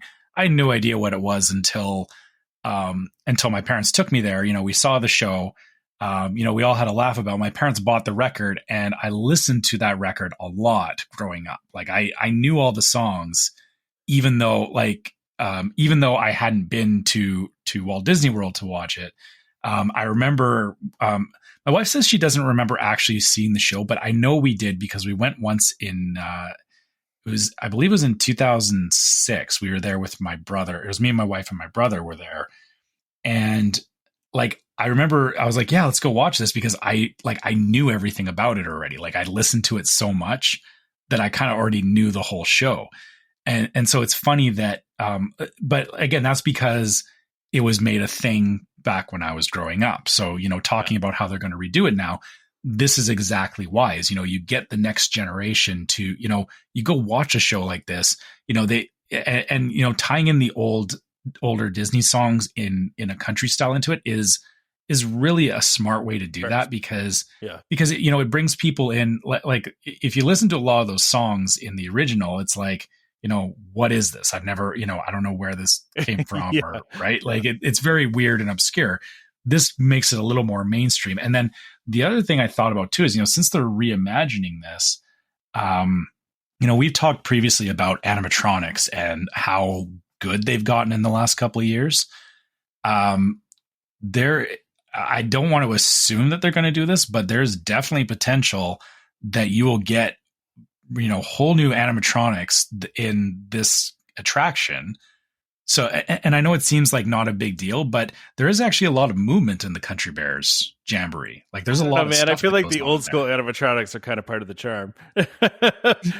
Well, some of them, yes, but I think they, again, they can still recreate that to a certain degree, but then they can go even further with it, right? Yeah, no, because that's just how Imagineering works. So the more I think about it, like we said earlier, this is really the best case scenario, because they're going to keep it as Country Bear, so it's still going to be the recognized park IP that we all know, but it's going to have a new flair to it. It's going to have something that maybe that the younger audience identifies with a little better, or that families can just attach to it better, that when you leave, it's something that you're thinking about versus like I guess the problem with it right now is it's like even if you went and watched it, it kind of gets forgotten amongst all the other amazing stuff there, right? So hopefully this brings it back into like I don't mind stopping in there and watching the show, but it's definitely been lower on the priority list, and this should hopefully bring it back up. Yeah, no, I agree. All right, now, okay. I care about Hatbox Ghost. Yeah, I care about it too. I absolutely care about Hatbox Ghost because it's a huge part of Disney history. It is. I mean, listen, it's coming late November. We don't need to go over the details. They just announced it's coming in late November, so I think that's all we need to announce with that, right? I will keep riding Haunted Mansion, and I will enjoy it. And if people want to miss out on it, that's your choice. Yep. Pirates of the Caribbean theme lounge coming to Adventureland. Damon talked about this a little bit. It says the first of its kind experience, so I don't know what that means. I've been to lounges before. What exactly is going to make it first of its kind? I would like to know. Are there going to be pirates walking around? That would be amazing. Yeah. But I'm fully expecting that. The concept art from it shows it. It's like the parrot pulling back the curtain, and you can see the pirates in there like partying.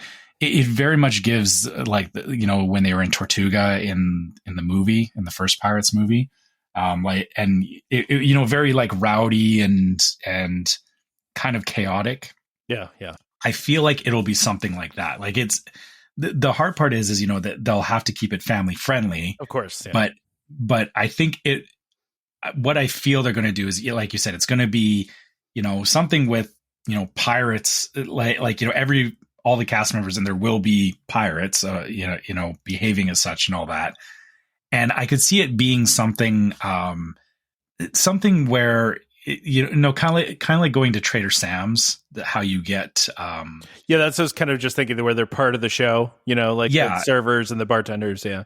Yeah. And like in Trader Sam's, when people like order certain things, you get like you get different experiences going off in the space. Right. So I'm imagining it as something where you're fully immersing yourself in the concept of Pirates of the Caribbean.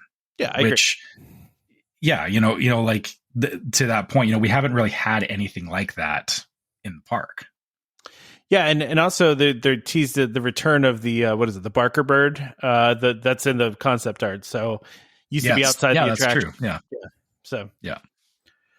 So this should be cool. All right. Should be interesting.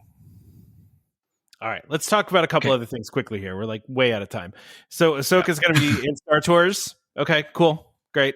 that was probably the least exciting thing I saw, because it's like Star Tours is kind of like, okay, like, all right, so it'll be like a scene with Ahsoka or something. Yeah, great. Okay. Yeah. I think one of the more interesting things here, they've been talking about this e-ticket attraction that's going to be at the Marvel land. I'm just going to call it Marvel Land. That's a California Adventure, right? Or is that it? No, that's at Disneyland, isn't it? No, it's in California Adventure. It is. I was right. Okay. Yeah. The Avengers Campus is in California Adventure. Yes. So Avengers Campus. That's the word I was looking for, right? So they've been talking about this e-ticket attraction. I mean, I feel like I haven't heard anything in a long time. But so basically they're giving us a first look at what they're calling a new world jumping vehicle that's going to be at this attraction. And listen, the concept art looks extraordinarily cool, right? They're saying it's a ride vehicle featuring a design that combines elements of Tony Stark's time suits with Xandarian jump points and Wakandan technology. Interestingly, Trevor, when I first saw this, I'm like, okay, this is probably going to be a trackless ride. But now I'm thinking about it, like you can't really do the jump point thing with a trackless ride, right? Like it just wouldn't work. I mean, the thing that I keep going back to is the Guardians ride in Epcot. That's what I'm thinking. It's going to be a roller coaster. Like that's what I'm kind of feeling, right? Yeah. Or something totally new that we've never seen before. I don't know. Yeah, maybe, but I wonder because the Xandarian jump points. I feel like that's them. Like how they did it in Guardians of the Galaxy. It's going to be the same kind of thing they did there. Maybe they'll finally use that patent that we talked about like years ago, where they have like a where they have like a ride vehicle that hangs from the ceiling and can like swing back and forth and like it's on a track up from the ceiling. Like, wouldn't that be cool if they finally did that? Because they talked about using that for like a Spider-Man ride where you're like going through the city. But like I feel like you could use that. Yeah. I feel like they could use that in this case, right? The hard part about this is, like you said, looking at the concept art, it literally looks like a spaceship flying through a wormhole, which is like, okay, what so the ride will look like that, but what are we actually riding? What are we riding? Yeah, like they didn't tell us that. So yeah, so that's an interesting one. We're going to find out more about that. I think I mentioned this, right? So they just teased a little bit about. They didn't talk, interestingly, right? So like last D23, they talked about the Beyond Big Thunder Mountain thing, right? But they didn't show us anything about that this time, right? They just kind of talked about it, and they said that it's going to be similar in scale to things like Galaxy's Edge and Pandora, but they said it's going to be the biggest expansion of Magic Kingdom ever, which is, exciting. But we don't really know anything about it. But according to like when Bruce came in, he kind of was like, this was my first thing that I worked on when I got here. So that to me tells me he came in and was like, we need to start over, right? Like I was talking about. Well, and if it was the first thing, that means that it's definitely big. Yeah, it's big. It's going to be big. Yeah. Whatever this is. And he said it, it's going to be bigger. It's going to be on the same scale as Galaxy's Edge. So we're getting a new land of some sort. The hard part is like I said, this is what I said earlier, is that they're announcing this now. We're not going to see it for 5 years. At least. Yeah, at least. So yeah, it's hard to visualize what that means. And I'm also kind of glad they didn't hint anything else about it, because I would rather be oblivious and just, going to Disney World as like, same old, which is not a bad thing. Like, going for the rides that I know and love. And then in a couple of years, all of a sudden being like, oh, there's this whole new land opening up. Yeah. Like I would rather that and kind of go in there. But I guess this also speaks to me, like, me, that, I don't like spoilers in general. Yeah, I know. So, I kind of want to be hit in the face with whatever it is. Like, I don't think it's a bad thing that they're not showing their whole hand immediately, because there's enough to think about before then. Like all these other things that we've talked about. I'm looking forward to experiencing these things when I go in February, because most of them will be available by the time I'm there in February, which for me personally, I'm there for the experiences. I'm there for more than just the rides. Agreed. And that's not to say that, I think Damon is all about the rides, and I know that, and that's fine. But I just want to be there. I want to be there for the experience. Yeah. Yeah. No, I agree with you. I agree. So let's just jump ahead really quickly here. So we'll cover these two things quick, because I want to give us some time to talk about what's going on at Dinoland. So Zootopia is going to take over Tree of Life Theater and get rid of Bugs Life, which I think is a good change. Bugs Life terrifies children generally, and my son and my wife. So this means I actually will get to go and do this experience now once they finish this off. And truthfully, if you think about it, I think the current effects that they have, you can really still kind of use, like even like the little thing where there's like bugs crawling under your seat. Like they could still do that. They could do like maybe mice like the something. Hamsters or something. Because because they had that in Honey, I Shrunk the Audience, where it was like the rats running through the audience, right? Yeah. I think it's long over. I liked Zootopia a lot. I thought it was a good movie, and I think it's long overdue to have a bigger presence in the park. So, I like this. I think it's a good change. And then Soarin' Over California is going to return to Epcot for a limited time for Disney 100 starting September 22nd, which, again, I love the original version, but I like the new version too. I would take it where you can get it. Yes, I would say. Yeah, I agree with you. I know everybody makes jokes about the messed up Eiffel Tower, but I don't know. I do like the original too, and I would be excited to go on this if I happen to be in the parks while it was still going. You're gonna get that orange smell. The orange smell. There's nothing better than the orange smell, my friend. Nothing better. Yeah. Nothing better. So I think the big thing we'll end on here is because we're almost at 2 hours. So the big thing we want to be a long. we knew it was going to be a long one. So Walt Disney Imagineering is now planning to reimagine Dinoland U.S.A. at Animal Kingdom into a new land inspired by a region referred to as the Tropical Americas. So essentially, it's interesting, right? So, and I think this is also part of why they didn't share the plans for the Beyond Big Thunder Mountain thing, because originally in those plans was Encanto. Now Encanto has moved its way over to Animal Kingdom, which makes me think that Encanto has been removed from the Magic Kingdom plans. But why I'm actually way more okay with this replacing Dinoland than I was with the Moana Zootopia one, which felt more forced. This doesn't feel as forced to me. And the reason it doesn't at all. It doesn't, right? Because like if you look at Animal Kingdom as a park, they have lands that represent countries, right? Or continents, right? Mm-hmm. So they have Africa, they have Asia, right? So now they're going to do like this tropical, like South America one, right? Which if you look at the concept art, they did kind of what they do in Asia and Africa, right? Where they make these really unique, like authentic places to the areas, right? Like they're making a place that looks like South America with the architecture, representative of that region. And then they're infusing some IP into it, right? And I'm okay with that because why I love Animal Kingdom is because when you walk through that Africa section, you feel like you could actually be in Africa, right? Like the authenticity of those lands are incredible. The details are incredible. So if they do the same thing in this area, this is like the Moana thing and the Zootopia thing. Sure, you could make it kind of fit because there was the ocean and then there was zoo animals. Okay, fine. This to me is like they're building another continent or another country, and then they're putting some of the IP that fits within that. And the interesting thing I think about this, right? So they talked about Indiana Jones. They didn't say what they were going to do with Indiana Jones, but they said they were going to put Indiana Jones in there. But on the WDW Magic did a GIF, right, of going back and forth between an overhead view. It overlaid an overhead view, Dinoland versus this concept art, this concept art, right?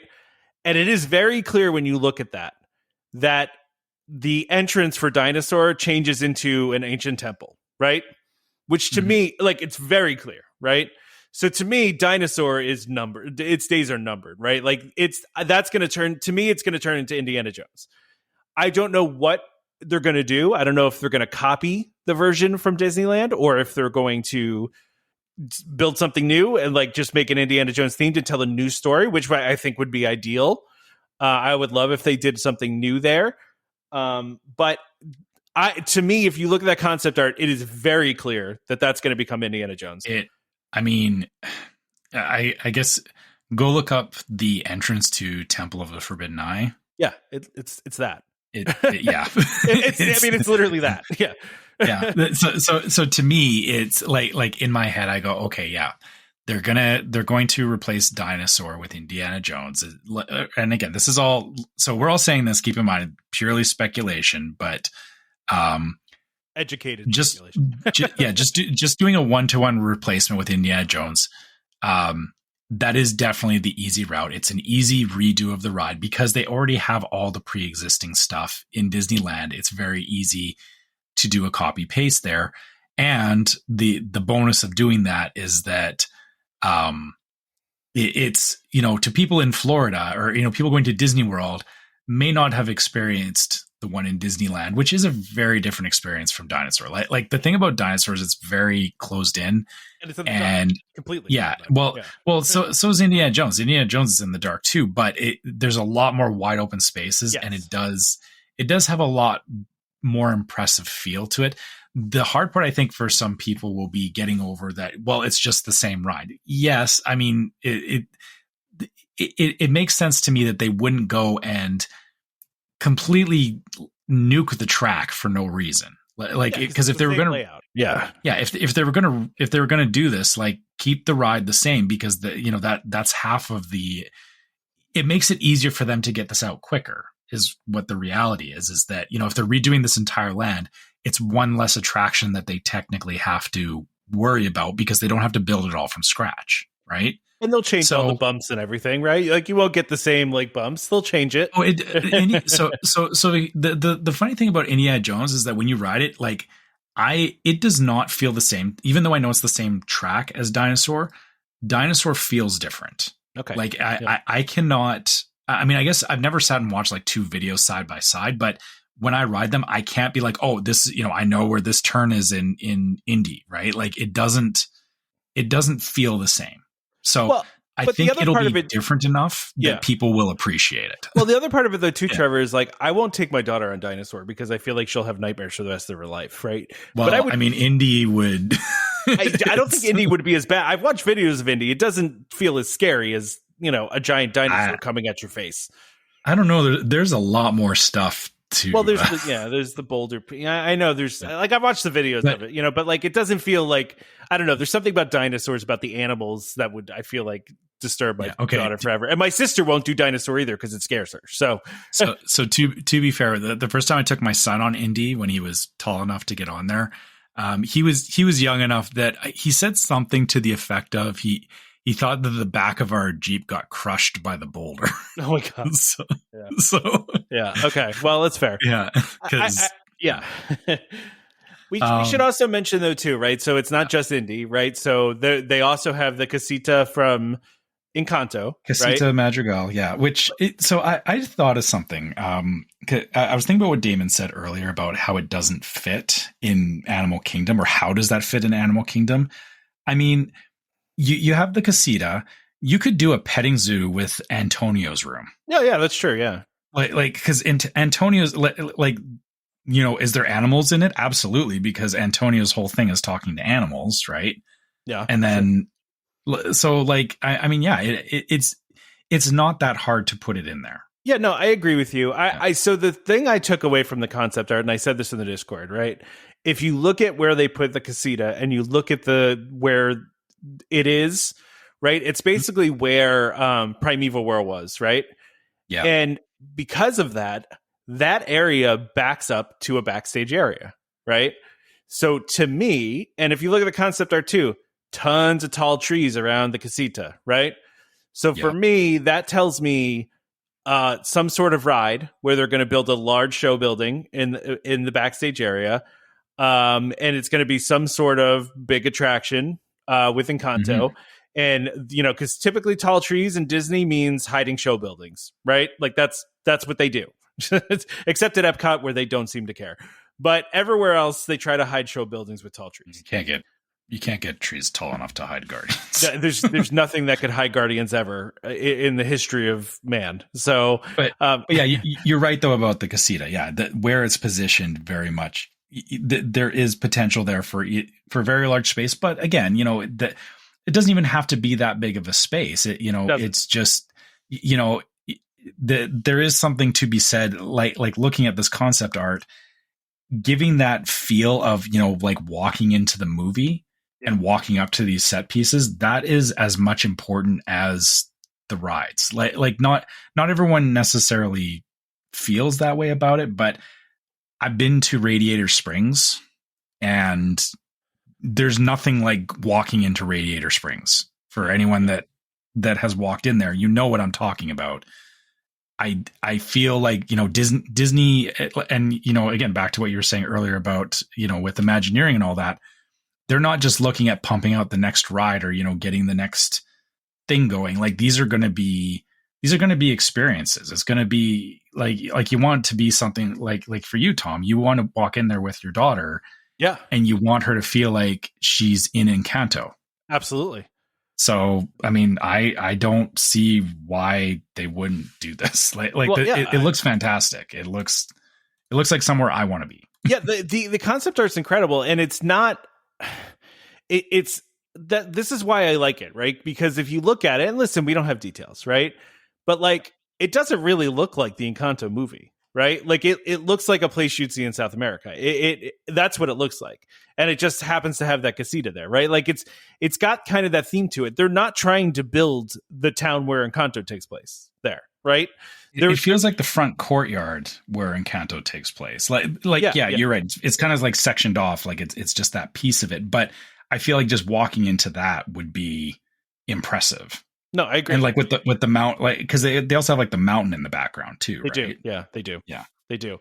So yeah, no, hiding stuff, hiding show buildings, right? So, but yeah, I mean, like to me, this is, yeah. I mean, I tend to think like I said this theory on the Discord.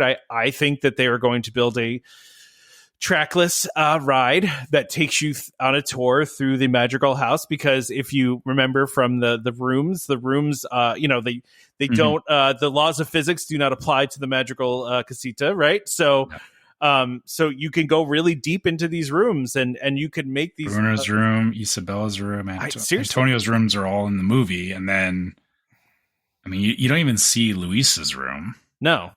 I mean, I'm sure they can come up with that. And look, if you look at the concept art, there's a path that goes up to the house. You know, like you could see almost where they'd have a queue on the outside here, you know, like up to the house. And then, you know, maybe you enter through the house and that's when you get on the ride, you know, wherever that might be. And it also kind of looks like there's this gazebo here that maybe has like a carousel or something in it. I don't know. Yeah, but I noticed that because I mean, that would kind of replace the Triceratops spin. Yeah. Although Triceratops, or no, I guess that's kind of where it is. Yeah. Yeah. Ish. Yeah. Yeah. Generally. Yeah. It's like right in front there.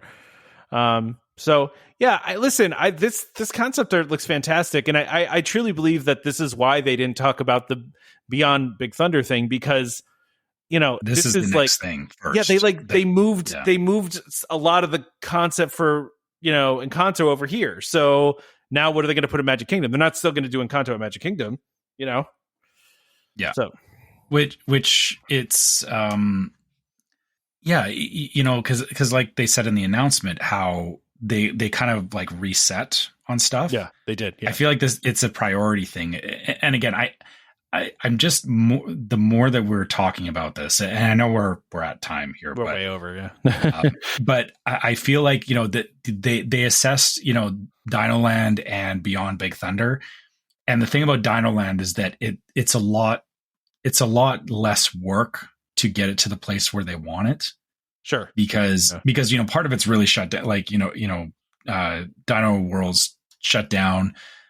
They've already got the track in place for Indy at this point, and so that's a lot easier for them to do quickly, or, you know, quickly reimagine that, and it gives them time for the bigger projects, right? Yeah. I tend to think that this Animal Kingdom redo is probably a bigger priority than the Magic Kingdom one. Just my guess, because they just got so much dead space in here. Like, I can't tell you how sad it was to go to Dinoland the last time and just see just a whole big empty parking lot basically in it, like where Primeval World used to be. It's just kind of sad. Yeah, you're right. I mean, yeah, unfortunately, Animal Kingdom it has some good stuff, but it's like once you kind of get past the good stuff, it's like you turn the corner, and like you said, like even, you know, I remember getting off Everest the last time we were there, and it was like, yeah, we did Everest, and we actually cut through Dinoland, and it was kind of a like, oh well, anyway, like you didn't even really want to look at it, because yeah, it's not in good shape right now. No, and you know, listen, I think Animal Kingdom could also use some new attractions as well. You know, like I think that would be. I mean, last thing they did basically was Avatar, right? So I mean, and like it's not that old, but I think they could freshen things up a little bit. You know, here's something to think about too. That Damon did touch on this earlier. That you know, Animal Kingdom, although a lot of its focus is on animals, it's not just a park about animals, because so I almost wonder if there's something else they should call it besides Animal Kingdom.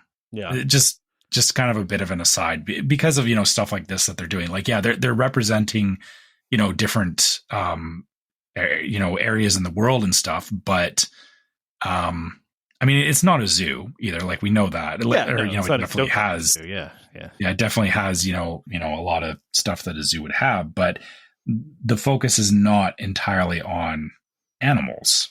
So it's on conservation. It's on our relationship with the earth. It's on there's a lot of that stuff there. I mean, it's there's a lot of interesting themes there, but yeah, but just like this last announcement. Just makes me think about if there's a better name for Animal Kingdom, but I don't know what it would be. I don't know what it would be either. Right. Yeah. I'll leave that there. Yeah. Well, let's wrap it up on that. We went for a whole 2 hours, which I don't think we've done in a long time. So. But we don't get D23 every weekend either. That's a fair point. So, all right. Or anything else before I start to wrap up? Nah, let's wrap this thing up. Let's we're way over time. Yeah, we're good. All right. So as usual, if you guys want to reach out to us, you can always find us at welcomehomepodcast@gmail.com. You can send us questions there, like one of our listeners did earlier. And, we do love hearing from you guys. So, that's always a great place to get a hold of us. If you want to talk to us on social media, you can find us on Facebook as Welcome Home Podcast. You can find us on YouTube as Welcome Home Podcast. And you can find us on Instagram as Welcome Home Pics. On Facebook, we do have the Welcome Home Disney Waitlist, which is a great group that, a lot of the stuff we talked about here, you'll see people talking about it in the Facebook group. If you wanted to join the group and see what the conversation is, I highly recommend it. It's also, we have a lot of really good experts in that group and people that will share their own experiences. So if you're doing any kind of Disney planning for yourself, you kind of owe it to yourself to come and check out our group. So, just do that. If you want to help support the show, you can go to store.welcomehomepodcast.com and check out our different merchandise that we have there. Speaking of the store, I don't know if we have we have some new shirts coming, or people are aware, but I don't know if they're ready yet. So, yeah, I don't know. I thought Damon was putting them up, but I don't know if he did or not. So yeah, so there will be a golden button shirt available. So keep an eye out for that. And we are also we're going to have some new stuff coming beyond that as well. That we'll maybe do some teasers for here in the next little while when we get closer to that. But even if, or even before that, if you want a t-shirt for your next trip or stuff like that, please check out the store, because, anything you buy in the store, it just goes towards helping us continue to run the show as we have been. In that same vein, if you prefer Patreon as a means to support content creators, you can go to patreon.com/welcomehomepod. Check out our different levels of support on Patreon. They all come with exclusive merchandise that you can only get through Patreon, and it also gets you access to the Discord server, which, as we talked about, we have lots of great discussions on there about things like D23 and again, more people that love sharing stuff, and we just all love talking about Disney. So check that out if it's something you want to do. So and beyond that, if you are on iTunes or Spotify, leave us a 5-star review to help other people find the podcast. It is very important because of the way things work. We don't show up in searches as easily if people aren't giving us those reviews. So, if you like the show enough, give us a review on iTunes. If you want, you can write us a review, which people do from time to time, and we do read them out on the show. So, we do always appreciate that. I don't think I read this one. This is from a few months ago, but it says, new favorite podcast, 5 stars. I enjoy listening to these guys talk about Disney. They are very knowledgeable and fun to listen to. So thank you. Yes, thank you very much. Yeah. Right. So anyway, another important thing you can do, and something that would really help us out, is to subscribe to the podcast. So don't forget to subscribe to the podcast so you can be reminded every time we release a new episode. You can find us on Apple Podcasts, Google Podcasts, Amazon Music, TuneIn, Stitcher, Spotify, YouTube Music, YouTube. You can find us pretty much everywhere. Just search for Welcome Home and you'll find us, and you can listen to us there.